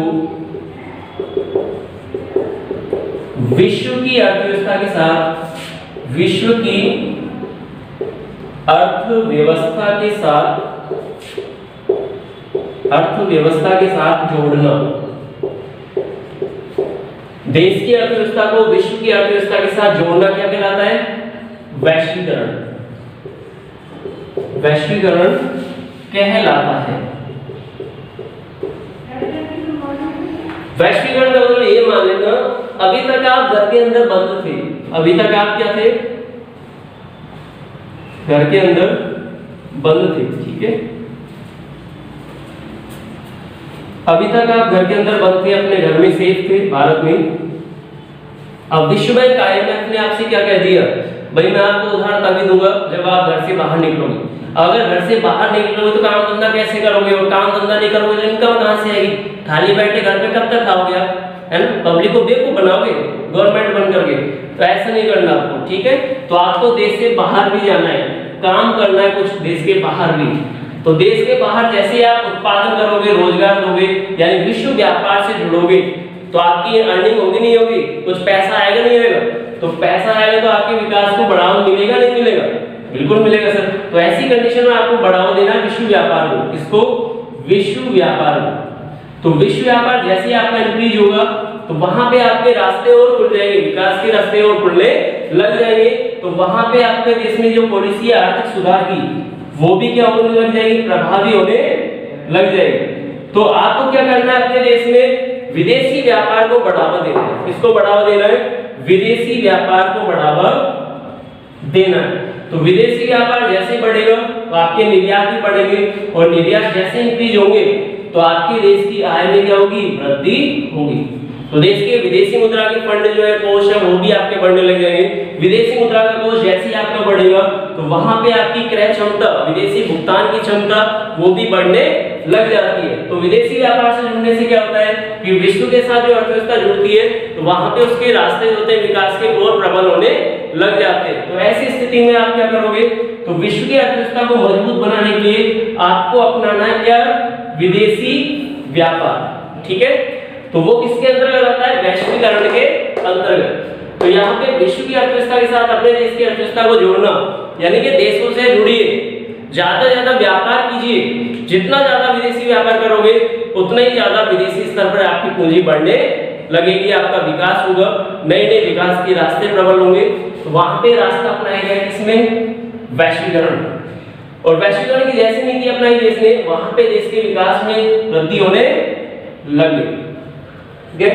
तो ये था अपना लास्ट उस आर्थिक सुधार में वैश्वीकरण का टॉपिक, अवधारणा के बारे में, यानी कि स्वदेशी क्या होता है, स्वयं के देश का, यानी कि स्वयं के देश की जो वस्तुएं होती है, सेवाएं होती है, उनका उपयोग करना स्वदेशी माना जाता है। आज हम नए कंसेप्ट को समझने आ रहे हैं। आज के वर्तमान समय की इकोनॉमी अर्थव्यवस्था को अपन देख रहे हैं। लॉकडाउन के समय की अर्थव्यवस्था जो होती है वो काफी कमजोर स्थिति में आ जाती है। तो ऐसी स्थिति में जो है वर्तमान समय में भारत सरकार भी क्या कर रही है, स्वदेशी को बढ़ावा दे रही है। उसी स्वदेशी के कंसेप्ट को आज हम समझने जा रहे हैं कि स्वदेशी होता क्या है, स्वयं के देश का क्या, किसकी बात कर रही है गवर्नमेंट, आज की गवर्नमेंट, वर्तमान गवर्नमेंट लॉकडाउन से निपटने के लिए, लॉकडाउन से अर्थव्यवस्था को जो है कमजोर स्थिति से अच्छी स्थिति बनाने के लिए, मजबूत स्थिति दोबारा बनाने के लिए क्यों जो है स्वदेशी की अवधारणा पर बल दे रही है। आज हम उसी टॉपिक को लेकर आए हैं आपके लिए, बहुत ही इंटरेस्टेड होने वाला है। देखते हैं स्वदेशी की अवधारणा।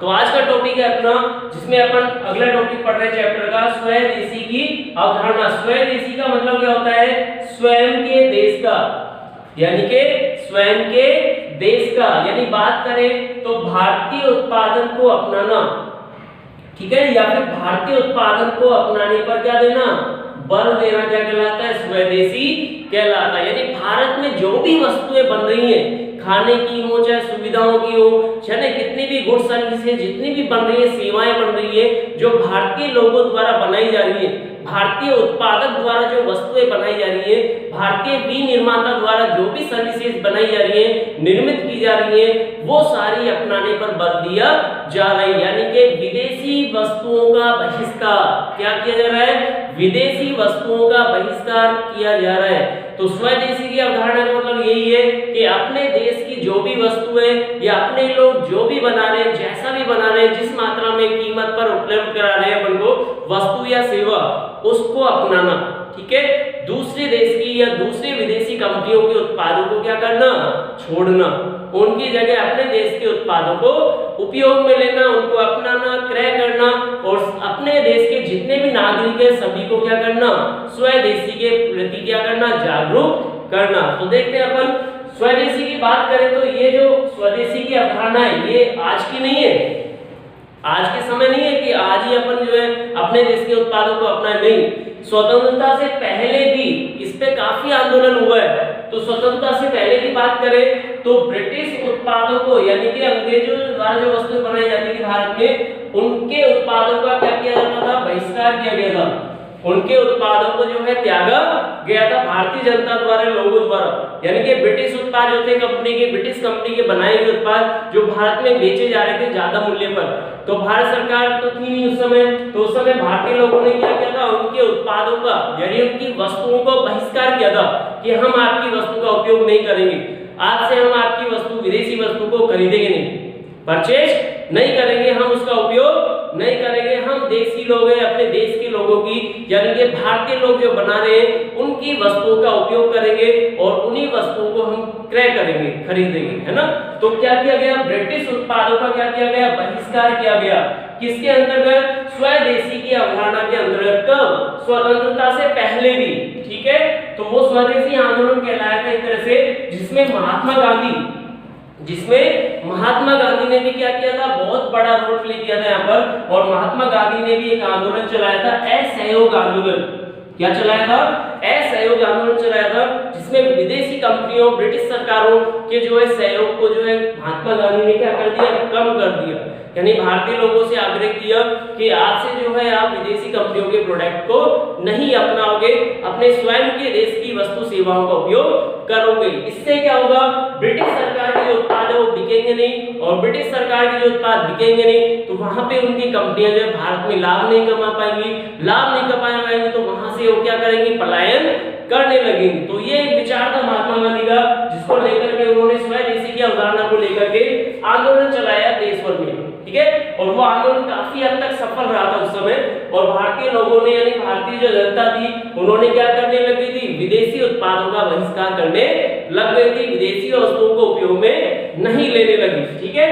तो आज ये देखा है अपने स्वदेशी अवधारणा। तो स्वतंत्रता से पहले से ही जो है देश में किसको बढ़ावा दिया जा रहा है, स्वदेशी को अपनाने का बल दिया जा रहा है, यानी कि बढ़ावा दिया जा रहा है कि अपने देश में जो भी वस्तु बने, सेवा बने, उसको अपन को अपनाना चाहिए ताकि अपने देश का विकास हो, ना कि बाकी देशों का, पड़ोसी देशों का, है ना। आज की बात करें तो स्वतंत्रता के बाद भी जो है काफी विशेष रूप से भारतीय सुधार हुआ है, भारतीय आर्थिक सुधार हुए, भारत में भी जो है काफी उद्योग धंधे स्थापित हुए, वस्तु सेवाओं का निर्माण किया जाने लगा है, जरूरत वाली वस्तुओं के उत्पादन को बढ़ावा दिया गया है, एग्रीकल्चर को बढ़ावा दिया गया है, उत्पादों की विशेषता को बनाने के लिए औद्योगिक क्षेत्र को भी बढ़ावा दिया गया है। तो भारत में वर्तमान में स्थिति देखें तो भारत में जो है काफी चीजें, जितनी भी जरूरत वाली चीजें हैं, जो भी वस्तुओं की आवश्यकता होती है सामान्य रूप से, वो सभी जो है भारतीय लोगों द्वारा बनाई जा रही है। यानी वर्तमान समय में भारतीय उत्पादकों द्वारा जो है सभी प्रकार की वस्तुएं उपलब्ध कराई जा रही है, बाजार में बनाई जा रही है। तो उसको अपनाने पर भी बल दिया जा रहा है कि वर्तमान में तो आपके सामने काफी सारे ऑप्शन है ना। तो आप आसानी से भारतीय उत्पादों को अच्छे ढंग से क्या कर सकते हो, अपना सकते हो, जिसका मूल्य भी उचित है, क्वालिटी भी है, क्वांटिटी बेहतर मिल रही है आपको, है ना, परिपूर्ण रूप से अच्छा उत्पाद मिल रहा है, तो क्यों ना भारतीय उत्पादों को अपनाया जाए। तो देखिए स्वदेशी की अवधारणा को अपनाने से क्या होता है, आत्मनिर्भरता के लिए आवश्यक है। यानी अगर आपको आत्मनिर्भर बनना है, आपके देश को आत्मनिर्भर बनना है, स्वयं के ऊपर निर्भर रहना है, किसी पर डिपेंड नहीं होना कि अगला बंदा जो है, अगला देश हमें कुछ वस्तु देगा तभी हम अपनी जीवन यापन कर पाएंगे, अपनी आवश्यकताएं पूरी कर पाएंगे, ऐसा नहीं होना। अपन को खुद के दम पर, अपने दम पर जो है कुछ वस्तु सेवा बना करके आत्मनिर्भर होना चाहिए। तो आत्मनिर्भरता को बढ़ाने के लिए जो है स्वदेशी की अवधारणा महत्वपूर्ण मानी जाती है, पूरे देश में इसको अपनाया जाता है, ठीक है। किसके लिए, आत्मनिर्भरता को बढ़ाने के लिए। इसके अलावा स्वदेशी की भावना जो होती है एक सामाजिक और आर्थिक क्रांति क्या करती है, देश में लाती है ना। सामाजिक और आर्थिक क्रांति क्या करती है, उत्पन्न करती है। किसकी अवधारणा, स्वदेशी की अवधारणा। यानी स्वयं के देश के उत्पादों का यूज करोगे, आप उपयोग करोगे वस्तु सेवाओं का, तो अपने आप ही जो समाज होगा वो भारतीय रूप से परिपूर्ण होगा, भारतीय संस्कृति से परिपूर्ण होगा और अपनी आवश्यकता वाली वस्तुएं अपन लोग ही बनाएंगे, एक दूसरे की मदद करेंगे, एक तरह से सद्भाव बढ़ता है समाज में, अपनेपन का भाव बढ़ता है, तो उससे सामाजिक स्तर भी बढ़ता है। आर्थिक रूप से जो अपने भारतीय लोग बनाएंगे, उत्पाद बनाएंगे, बेचेंगे, तो इनकम अपने लोगों के पास ही जाएगी, पैसा अपने लोगों के पास जाएगा तो उनके काम आएगा, वो अपने जीवन को अच्छे से चला पाएंगे। तो आर्थिक रूप से भी क्या होगी, क्रांति आएगी, रोजगार मिल पाएगा लोगों को। ठीक है, तो स्वदेशी क्या होती है, स्वदेशी की अवधारणा सामाजिक और आर्थिक क्रांति को क्या करती है, बढ़ावा देती है।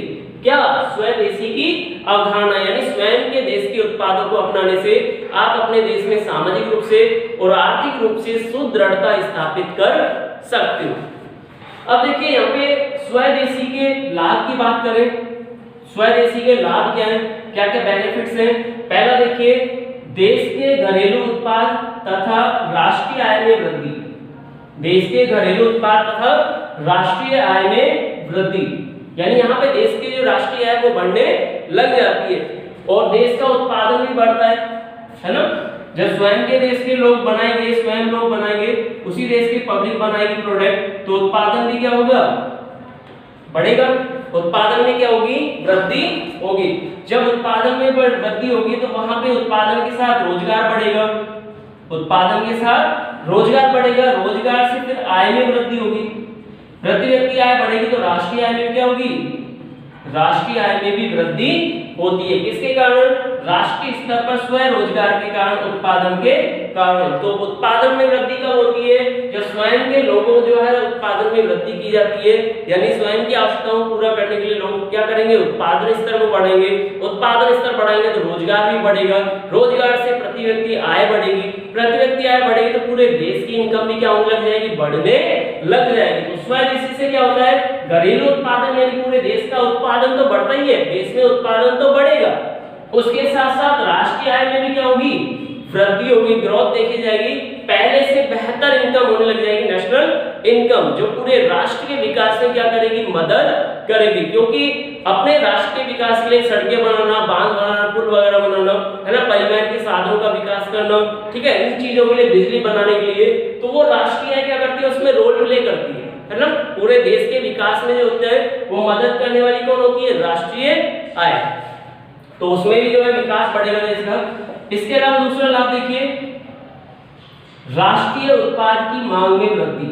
जब स्वदेशी की अवधारणा को लोग अपनाएंगे, स्वयं के देश के उत्पाद का यूज करेंगे, तो वहां पे क्या होगा, राष्ट्रीय उत्पादन की मांग बढ़ेगी, राष्ट्रीय उत्पाद की क्या बढ़ेगी, मांग बढ़ेगी। यानी अपने ही देश की वस्तु सेवाओं का उपयोग करोगे तो अपने वस्तु सेवाएं यानी अपने देश की जो वस्तु सेवाएं उनकी डिमांड क्या होने लग जाएगी, बढ़ने लग जाएगी, पब्लिक उनकी मांग अधिक करने लग जाएगी, क्योंकि ज्यादा उत्पाद होंगे तो ज्यादा मांग करेगी, तो वहां पे एक तरह से उत्पाद की मांग भी क्या होगी, पहले से अधिक होने लग जाती है। किसके कारण, स्वदेशी की अवधारणा के कारण। इसके बाद देखिए, रोजगार के अवसरों में वृद्धि, यानी कि जब राष्ट्रीय स्तर पर स्वदेशी की अवधारणा को अपनाया जाता है, स्वयं के लोगों की आवश्यकता की पूर्ति की जाती है, तो वहां पे उत्पादन बढ़ाना पड़ता है। तो उत्पादन बढ़ाने के लिए अपन को साधनों की आवश्यकता पड़ती है, कच्ची सामग्री ज्यादा चाहिए, है ना। इसके साथ साथ अपन को मशीन चाहिए, लेबर भी चाहिएगी, तो श्रमिक वगैरह भी चाहिए, तो वहां पे रोजगार की मांग बढ़ेगी नहीं बढ़ेगी, तो रोजगार की मांग भी क्या होने लग जाएगी, बढ़ने लग जाएगी। तो देश में क्या होगा, रोजगार के अवसरों में क्या होगी, वृद्धि होने लग जाएगी। किसके कारण, स्वदेशी की अवधारणा के कारण।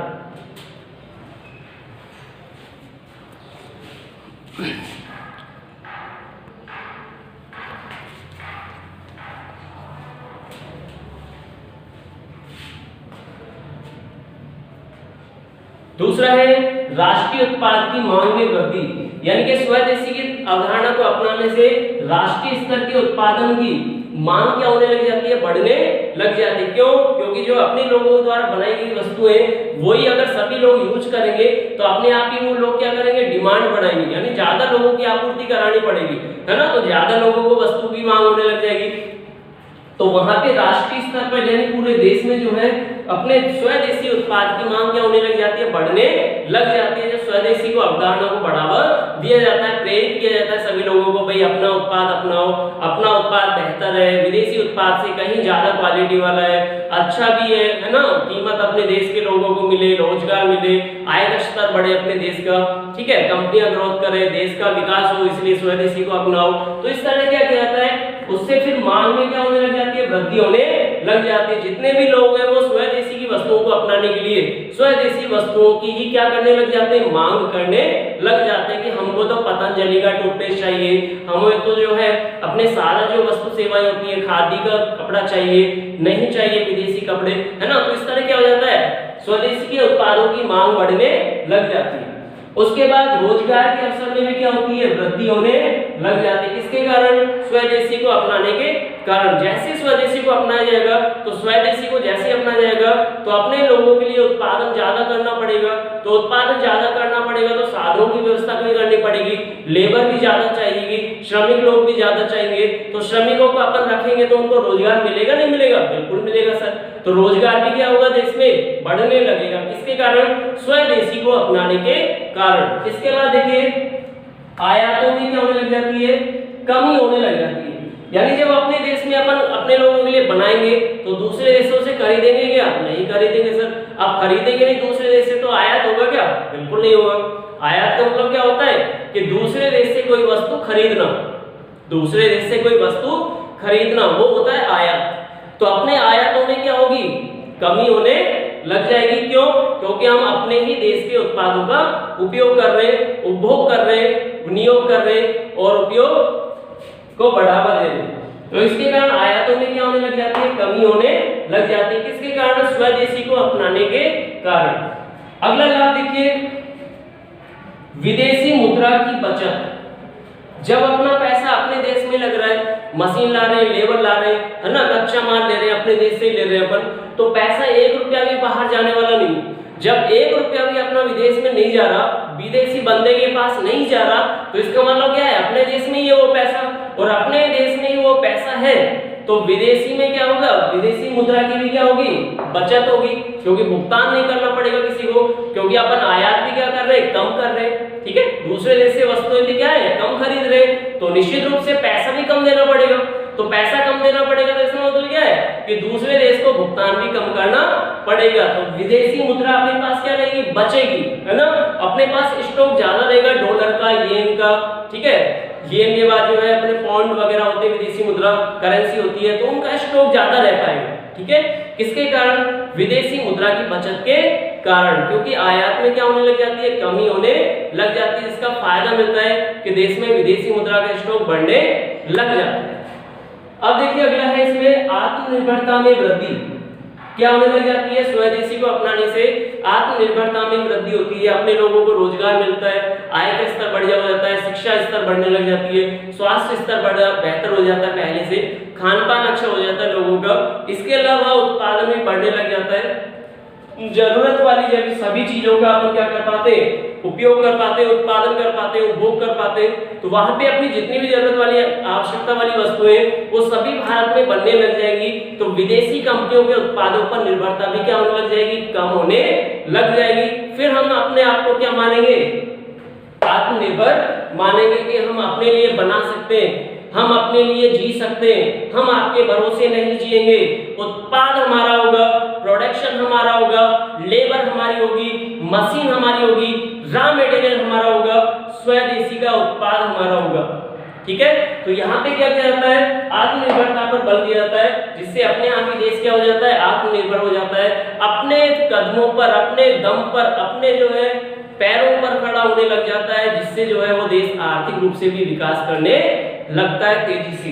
अगला लाभ देखिए, राजस्व में क्या होने लग जाती है, वृद्धि होने लग जाती है, यानी रिवेन्यू बढ़ता है, गवर्नमेंट की आय बढ़ने लगती है। किसके कारण, स्वदेशी को अपनाने के कारण, क्योंकि अपने उत्पाद को यूज करेंगे अपन, अपना जो भी उत्पाद है उसका उपयोग करेंगे, उसको क्रय करेंगे, तो क्रय करने पर जो टैक्स वगैरह देते हैं अपन, कर वगैरह देते गवर्नमेंट को, है ना, चाहे वो प्रत्यक्ष कर हो चाहे अप्रत्यक्ष कर हो, तो वो प्रत्यक्ष कर और अप्रत्यक्ष कर दोनों रूप से किसके पास जाएंगे? अपनी गवर्नमेंट के पास जाएंगे, क्योंकि प्रोडक्ट का पूरा प्राइस जो है वो भारतीय लोगों के पास रहेगा, है ना। तो भारतीय लोगों के पास जो पैसा ज्यादा बचेगा, ज्यादा आय होगी, विक्रय ज्यादा होगा, तो वो टैक्स भी किसके खाते में जाएगा? गवर्नमेंट के खाते में जाएगा सीधे, ठीक है। अब विदेशी वस्तु खरीदते हो आप, तो विदेशी वस्तु खरीदते हो तो उसका मूल्य कहाँ जाता है? विदेशी कंपनी की जेब में, है ना। तो अपने गवर्नमेंट को थोड़ी मिलता है इतना कुछ। तो अगर अपन भारतीय उत्पादों को खरीदेंगे तो पूरा का पूरा टैक्स जो होगा वो गवर्नमेंट के अकाउंट में जाएगा। जब गवर्नमेंट के खाते में पूरा टैक्स आएगा, चाहे डायरेक्ट हो चाहे इनडायरेक्ट, तो जब क्या है गवर्नमेंट के पास आएगा पूरा आयकर, कर वगैरह के रूप में, टैक्स के रूप में, शुल्क वगैरह के रूप में, ड्यूटी के रूप में, तो वहां पे गवर्नमेंट का क्या होगा? राजस्व बढ़ेगा। गवर्नमेंट का राजस्व बढ़ेगा। राजस्व मतलब क्या जानते हो?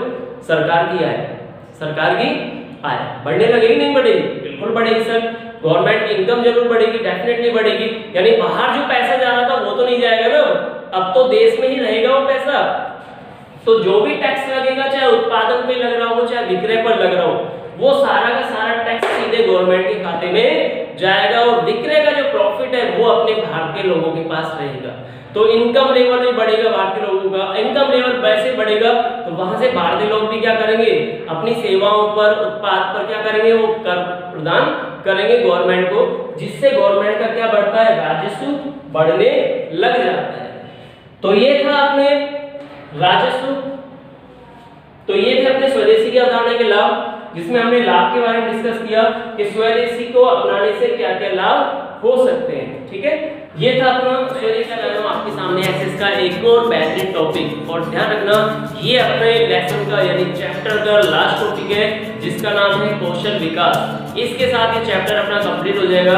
छोटा सा चैप्टर है, टॉपिक है, और सिंपल सा टॉपिक है ये वाला इस चैप्टर का, जिसको हम देखने जा रहे हैं आज कौशल विकास के रूप में। चलिए स्टार्ट करते हैं आज का टॉपिक, जो इस चैप्टर का लास्ट टॉपिक है, जिसका नाम है कौशल विकास, स्किल्स डेवलपमेंट। आइए चलिए लेसन नाम टॉपिक का नाम लिखिए कौशल विकास, ठीक है। स्किल्स डेवलपमेंट यानी यहाँ पे कौशल विकास का मतलब ये है कि व्यक्ति की कुशलता में वृद्धि करना, व्यक्ति की कुशलता में वृद्धि करना। किसकी कुशलता में वृद्धि करना? व्यक्ति की क्या करना? कुशलता में क्या करना? वृद्धि करना। कुशलता में क्या करना? वृद्धि करना, ठीक है। अब कुशलता में वृद्धि कैसे होती है? कुशलता में देखिए दो तरह से वृद्धि होती है, ठीक है। एक तो होती है शिक्षण से और दूसरी होती है प्रशिक्षण से, ठीक है। तो यहाँ पे व्यक्ति को शिक्षण यानी कि शिक्षा, ठीक है, और दूसरा प्रशिक्षण। जब व्यक्ति को शिक्षा और क्या प्रशिक्षण मिल जाता है, यानी कि व्यक्ति की एजुकेशन, शिक्षण स्थिति, है ना, पढ़ाई लिखाई वो सारे अच्छे लेवल पे हो, और दूसरा उसको विशेष क्षेत्र में प्रशिक्षित किया जाए, ट्रेंड किया जाए, है ना, ज्ञान दिया जाए, सिखाया जाए, तो वहां पे एक व्यक्ति के पास एक विशिष्ट ज्ञान आता है। कैसा ज्ञान आ जाता है? विशिष्ट ज्ञान उसके पास आ जाता है। जब उस व्यक्ति के पास विशिष्ट ज्ञान आता है तो उस विशिष्ट ज्ञान के आधार पे व्यक्ति की कुशलता क्या होती है? कुशलता में वृद्धि होती है। कुशलता में क्या होती है? वृद्धि होती है। यानी कि व्यक्ति जो है पहले से बेहतर, अच्छे ढंग से अच्छे परिणाम, कार्य परिणाम देने लगता है, और उससे व्यक्ति की उत्पादकता में भी क्या होती है? वृद्धि होती है। एक कुशल व्यक्ति जितना होता है वो उतनी कार्य क्षमता से अच्छे से काम कर पाता है जो अकुशल व्यक्ति नहीं कर पाता, ठीक है। तो अकुशल व्यक्ति की तुलना में कुशल व्यक्ति जो होता है, जिसके पास स्किल्स होती है, स्किल्स यानी कि कुछ नॉलेज होती है विशेष, और वो विशेष नॉलेज जो होती है वो ज्ञान और प्रशिक्षण यानी कि शिक्षण और प्रशिक्षण में बेस होती है। यानी कि ज्ञान और प्रशिक्षण से जो उसने अर्जित किया है नॉलेज का लेवल, वो ज्ञान प्राप्त किया है, जिससे वो किसी भी कार्य को जो उसके क्षेत्र में आता है उसको बेहतर ढंग से कर सकता है, सर्वश्रेष्ठ तरीके से कर सकता है, सर्वश्रेष्ठ उसका परिणाम प्राप्त कर सकता है, और उसका योगदान सबसे बेहतर माना जाएगा। तो वो कहलाता है कौशल विकास, ठीक है। अब देखिए कौशल तो अपन ने देख लिया, कौशल का मतलब क्या है? कुशलता में वृद्धि। अब कुशलता में वृद्धि के लिए जो प्रयास किए जाते हैं, समय समय पर शिक्षण दिया जाता है, प्रशिक्षण दिया जाता है, सिखाया जाता है, टेक्निकली नॉलेज दी जाती है, मशीनी ज्ञान दिया जाता है, एजुकेशन की नॉलेज दी जाती है, बिजनेस से जुड़ी नॉलेज दी जाती है, ठीक है। तो वो सारी नॉलेज जैसे जैसे बढ़ती जाती है कार्य करते समय, है ना, कार्य के दौरान जैसे जैसे अपन सीखते जाते हैं तो अपना क्या होता जाता है, विकास होता जाता है और बेहतर ढंग से हम कार्य करना शुरू कर देते हैं। तो ऐसी कंडीशन में जब बेहतर कार्य परिणाम चालू हो जाता है और अच्छे से कार्य करना शुरू किया जाता है व्यक्ति के द्वारा, जैसे जैसे शिक्षण प्रशिक्षण प्राप्त हो जाता है तो वो स्थिति आ जाती है कौशल विकास की, यानी आपकी कुशलता में क्या हो रहा है, विकास हो रहा है, कुशलता में आपकी वृद्धि हो रही है। तो बेहतर से बेहतर तरीके से आप, सर्वश्रेष्ठ तरीके से आप कार्य करने का प्रयास कर रहे हो, तो वो कहलाता है कौशल विकास। तो ध्यान रखना, कौशल विकास का मतलब ये होता है कि व्यक्ति के ज्ञान में वृद्धि करना, उसके शिक्षण में वृद्धि करना, कुशलता में वृद्धि करना, अच्छी गुणवत्ता वाली शिक्षा उसको प्रदान करना, व्यावसायिक शिक्षा से उसको जोड़ना, तकनीकी ज्ञान उसको प्रदान करना, नई नई मशीनों के बारे में उसको जानकारी देना, ठीक है। वो जिस कार्य में अच्छा कर सकता है उस कार्य को और सर्वश्रेष्ठ तरीके से किस प्रकार किया जाए, इस तरह की उसमें ज्ञान प्रशिक्षण की कुशलता डालना, वो कहलाता है कौशल विकास, ठीक है। अब देखिए यहाँ पे भारत में बात करें तो भारत की लगभग 65% जनसंख्या किसमें आती है, कार्यकारी आयु में आती है। कार्यकारी आयु कितनी होती है, 15 वर्ष से 64 वर्ष के बीच में, यानी कि भारत की 65% पॉपुलेशन ऐसी है जो 15 से 64 वर्ष के बीच में आती है। और उस जनसंख्या को क्या कहते हैं, कार्यकारी आयु, यानी कि वर्क फोर्स, कार्य शक्ति कहते हैं उसको। दूसरे शब्दों में क्या कहते हैं, कार्य शक्ति, यानी जो कार्य में लगी हुई है, जो योगदान देती है देश में किसी न किसी आर्थिक क्षेत्र में या किसी उत्पादन में योगदान देती है, तो वो ऐसी जनसंख्या कितनी है भारत में, 65% है, यानी कि काफी ज्यादा जनसंख्या है ना। अभी देखा जाए शहरी क्षेत्रों में ज्यादा है, ग्रामीण क्षेत्रों में बहुत कम है। तो इस स्थिति में अनुपात जो है हमें कितना है, 65% माना जाता है किसका, कार्यकारी आयु वाले व्यक्तियों का देश में जनसंख्या का, ठीक है। तो अपन देखते हैं आगे, भारत कैसा देश माना जाता है, प्रमुख रूप से श्रम प्रधान देश माना जाता है। क्यों, क्योंकि यहाँ पे जनसंख्या क्या है, अधिक है, जनसंख्या क्या है, अधिक है। जनसंख्या भारत में अधिक होने के कारण भारत को श्रम प्रधान देश की श्रेणी में ज्यादा माना जाता है। क्यों, क्योंकि यहाँ पे जनसंख्या अधिक है और जनसंख्या की अधिकता के कारण यहाँ पे श्रम आसानी से उपलब्ध हो जाता है ना, जितनी मात्रा में चाहिए आपको उतनी मात्रा में श्रम उपलब्ध हो जाता है। इसलिए श्रम की अधिकता के कारण ये देश जो है भारत अपना, वो श्रम प्रधान देश की श्रेणी में माना जाता है। तो यहाँ पे श्रम प्रधान देश है, तो यहाँ पे अधिकतर जनसंख्या किसमें लगी हुई है, श्रम कार्य में लगी हुई है। किसमें लगी हुई है, श्रम कार्य में अधिक लगी हुई मानी जाती है। श्रम की कुशलता जो है वो कम है, लेकिन श्रम शक्ति यहाँ भारत में ज्यादा देखी जाती है। किसके कारण, जनसंख्या अधिक होने के कारण। अब देखिए इसके बाद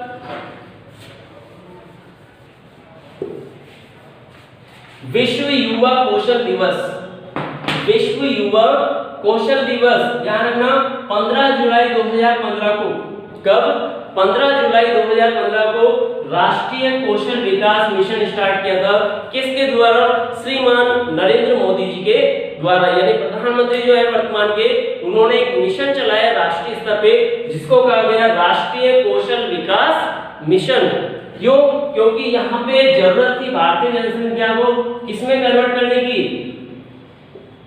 कौशल विकास में कन्वर्ट करने की, यानी कि काफी बड़ी पॉपुलेशन जो है भारत की वो केवल श्रम है और श्रम की कुशलता को बढ़ाना जरूरी है। कुशलता में वृद्धि करना आवश्यक है ताकि उनकी उत्पादकता में, उनके योगदान में पहले से ज्यादा बेहतर तरीके से वृद्धि हो सके, वृद्धि यानी कि परिणाम आ सके। तो इसके लिए विश्व युवा कौशल दिवस मनाया जाएगा यहाँ पे 15 जुलाई को, जिसको राष्ट्रीय कौशल मिशन के नाम से घोषित किया गया है। किसके द्वारा, माननीय प्रधानमंत्री नरेंद्र मोदी जी के द्वारा। तो प्रधानमंत्री नरेंद्र मोदी जी द्वारा जो है यहाँ पे राष्ट्रीय कौशल विकास मिशन जो चलाया गया था वो राष्ट्रीय स्तर पे चलाया गया था। और यहाँ पे जो इसमें क्या किया गया, शिक्षण और प्रशिक्षण की क्या की गई थी, व्यवस्था की गई थी। यानी कि युवाओं को क्या दिया जाएगा, शिक्षण प्रशिक्षण दिया जाएगा, व्यावसायिक शिक्षा शिक्षा का ज्ञान दिया जाएगा, कैसे व्यवसाय लगाया जाता है, व्यवसाय में कौन कौन सी जानकारी आवश्यक है, व्यवसाय के लिए पूंजी की व्यवस्था कैसे की जाती है, कैसे एक व्यवसाय निर्णय लेता है, ठीक है, कैसे एक कुशल काम वृद्धि की जाती है, कैसे मशीनी ज्ञान उनको प्रदान किया जाता है, कैसे मशीनें ऑपरेट की जाती है, वो सारा शिक्षण प्रशिक्षण यहाँ पे सिखाया जाता है ताकि युवाओं को क्या बनाया जा सके, आत्म प्रेरित बनाया जा सके, स्वयं प्रेरित बनाया जा सके और आत्मनिर्भर के साथ क्या किया जा सके, स्वयं रोजगार को बढ़ावा दिया जा सके। तो स्वयं रोजगार भी बढ़ता है किससे, कौशल विकास से। मान लीजिए जॉब नहीं मिल पा रही, गवर्नमेंट जॉब का अभाव है, कमियां है, तो एक देश क्या करता है, अपनी श्रम शक्ति को कौशल विकास से जोड़ देता है। कौशल विकास में क्या किया जाता है, किसी भी व्यवसायिक क्षेत्र के बारे में उसको जानकारी दी जाती है, प्रशिक्षण दिया जाता है, मशीनी का ज्ञान दिया जाता है, ठीक है, श्रम की कुशलता के बारे में बताया जाता है, निर्णय लेने की क्षमता बताई जाती है, सिखाई जाती है एक तरह से, ताकि व्यक्ति जो है व्यवसायिक क्षेत्र के बारे में जानकारी प्राप्त कर ले और कभी भी जब भी मौका मिले उसको तो स्वयं का रोजगार स्थापित कर सके। इसके लिए भी जो है कौशल विकास कार्यक्रम देश में प्रभावी माने जाते हैं, जो स्वयं रोजगार को भी बढ़ावा देते हैं और देश की उत्पादक क्षमता में भी क्या करते हैं, वृद्धि करते हैं। किसके कारण, ज्ञान और प्रशिक्षण के कारण। तो व्यक्ति जो होता है जब ज्ञान और प्रशिक्षण उसको मिल जाता है तो बेहतर से बेहतर परिणाम वो देने लग जाता है, उसकी कुशलता क्या हो जाती है, बढ़ जाती है। आगे देखते हैं अपन, इसके बाद देखिए प्रधानमंत्री कौशल विकास योजना चलाई जा रही है देश में। प्रधानमंत्री के द्वारा समय समय पर जो है विशेष कौशल विकास प्रदान करने के लिए बजट जारी किया जाता है और बजट में जो है विशेष राशि जारी की जाती है जो पर्टिकुलर व्यवसायिक क्षेत्र के लिए होती है। इसके लिए होती है व्यवसायिक क्षेत्र के शिक्षण और प्रशिक्षण प्रदान करने के लिए दी जाती है। यानी यहाँ पे व्यक्ति को क्या सिखाया जाता है, व्यवसायिक शिक्षा के बारे में, व्यवसायिक क्षेत्र के बारे में बताया जाता है। व्यवसायिक क्षेत्र के बारे में बताने का मतलब ये है कि व्यवसाय कैसे स्थापित किया जाता है, कैसे व्यक्ति होता है व्यवसाय स्थापित करके अपने कुशलता में, अपने योगदान में, अपनी क्षमता में क्या कर सकता है, वृद्धि कर सकता है। तो प्रधानमंत्री कौशल विकास योजनाएं क्या होती है, जो व्यक्ति को शिक्षण भी प्रदान करती है और प्रशिक्षण भी प्रदान करती है। इसके माध्यम से व्यक्ति की कुशलता क्या हो जाती है, बढ़ जाती है। इसके अलावा यहाँ पे इस योजना के अंतर्गत व्यक्ति को वित्त की उपलब्धता भी सुनिश्चित की जाती है। यानी आपके पास पूंजी नहीं है तो पूंजी की व्यवस्था के लिए बैंक के माध्यम से जो योजना है वो क्या करवाती है, आपको उधार उपलब्ध कराती है, ऋण उपलब्ध कराने में मदद करती है। तो यहाँ पे ऋण की प्राप्ति में भी ये योजना क्या होती है, सहायक मानी जाती है। यानी आसानी से आपको जो है इस योजना के अंतर्गत आपने शिक्षण प्रशिक्षण ले रखा है तो गवर्नमेंट की इस योजना के अंतर्गत बैंक जो होता है आपको आसानी से लोन भी प्रोवाइड करा देता है ताकि आप इजी वे में अपना बिजनेस स्टार्ट कर सके, अपनी कुशलता का आप परिचय दे सके और ज्यादा से ज्यादा अपनी कुशलता को बढ़ा करके स्वयं रोजगार की ओर प्रेरित हो सके और समाज में आर्थिक वातावरण में मदद कर सके। इसलिए यहाँ पे आसानी से ऋण उपलब्ध हो जाता है कौशल विकास योजनाओं के अंतर्गत। तो यहाँ पे विभिन्न प्रकार की योजनाएं जो चलाई जाती है वो देश में मानवीय कुशलता को बढ़ाने के लिए चलाई जाती है, जिससे मानवीय कुशलता के साथ साथ देश के उत्पादन, आर्थिक विकास और मानवीय विकास में भी क्या कर सके, वृद्धि कर सके। तो ये था आज का अपना टॉपिक, छोटा सा टॉपिक था, इस चैप्टर का लास्ट टॉपिक था जिसको हमने डिस्कस किया किसके रूप में, कौशल विकास के रूप में। आपको ये टॉपिक कैसा लगा बताना मत भूलिएगा और अगला टॉपिक अपन अगले चैप्टर से स्टार्ट करेंगे। तब तक देखते रहिए एजुकेशन क्लासेस। ओके बच्चों, keep watching, till then bye.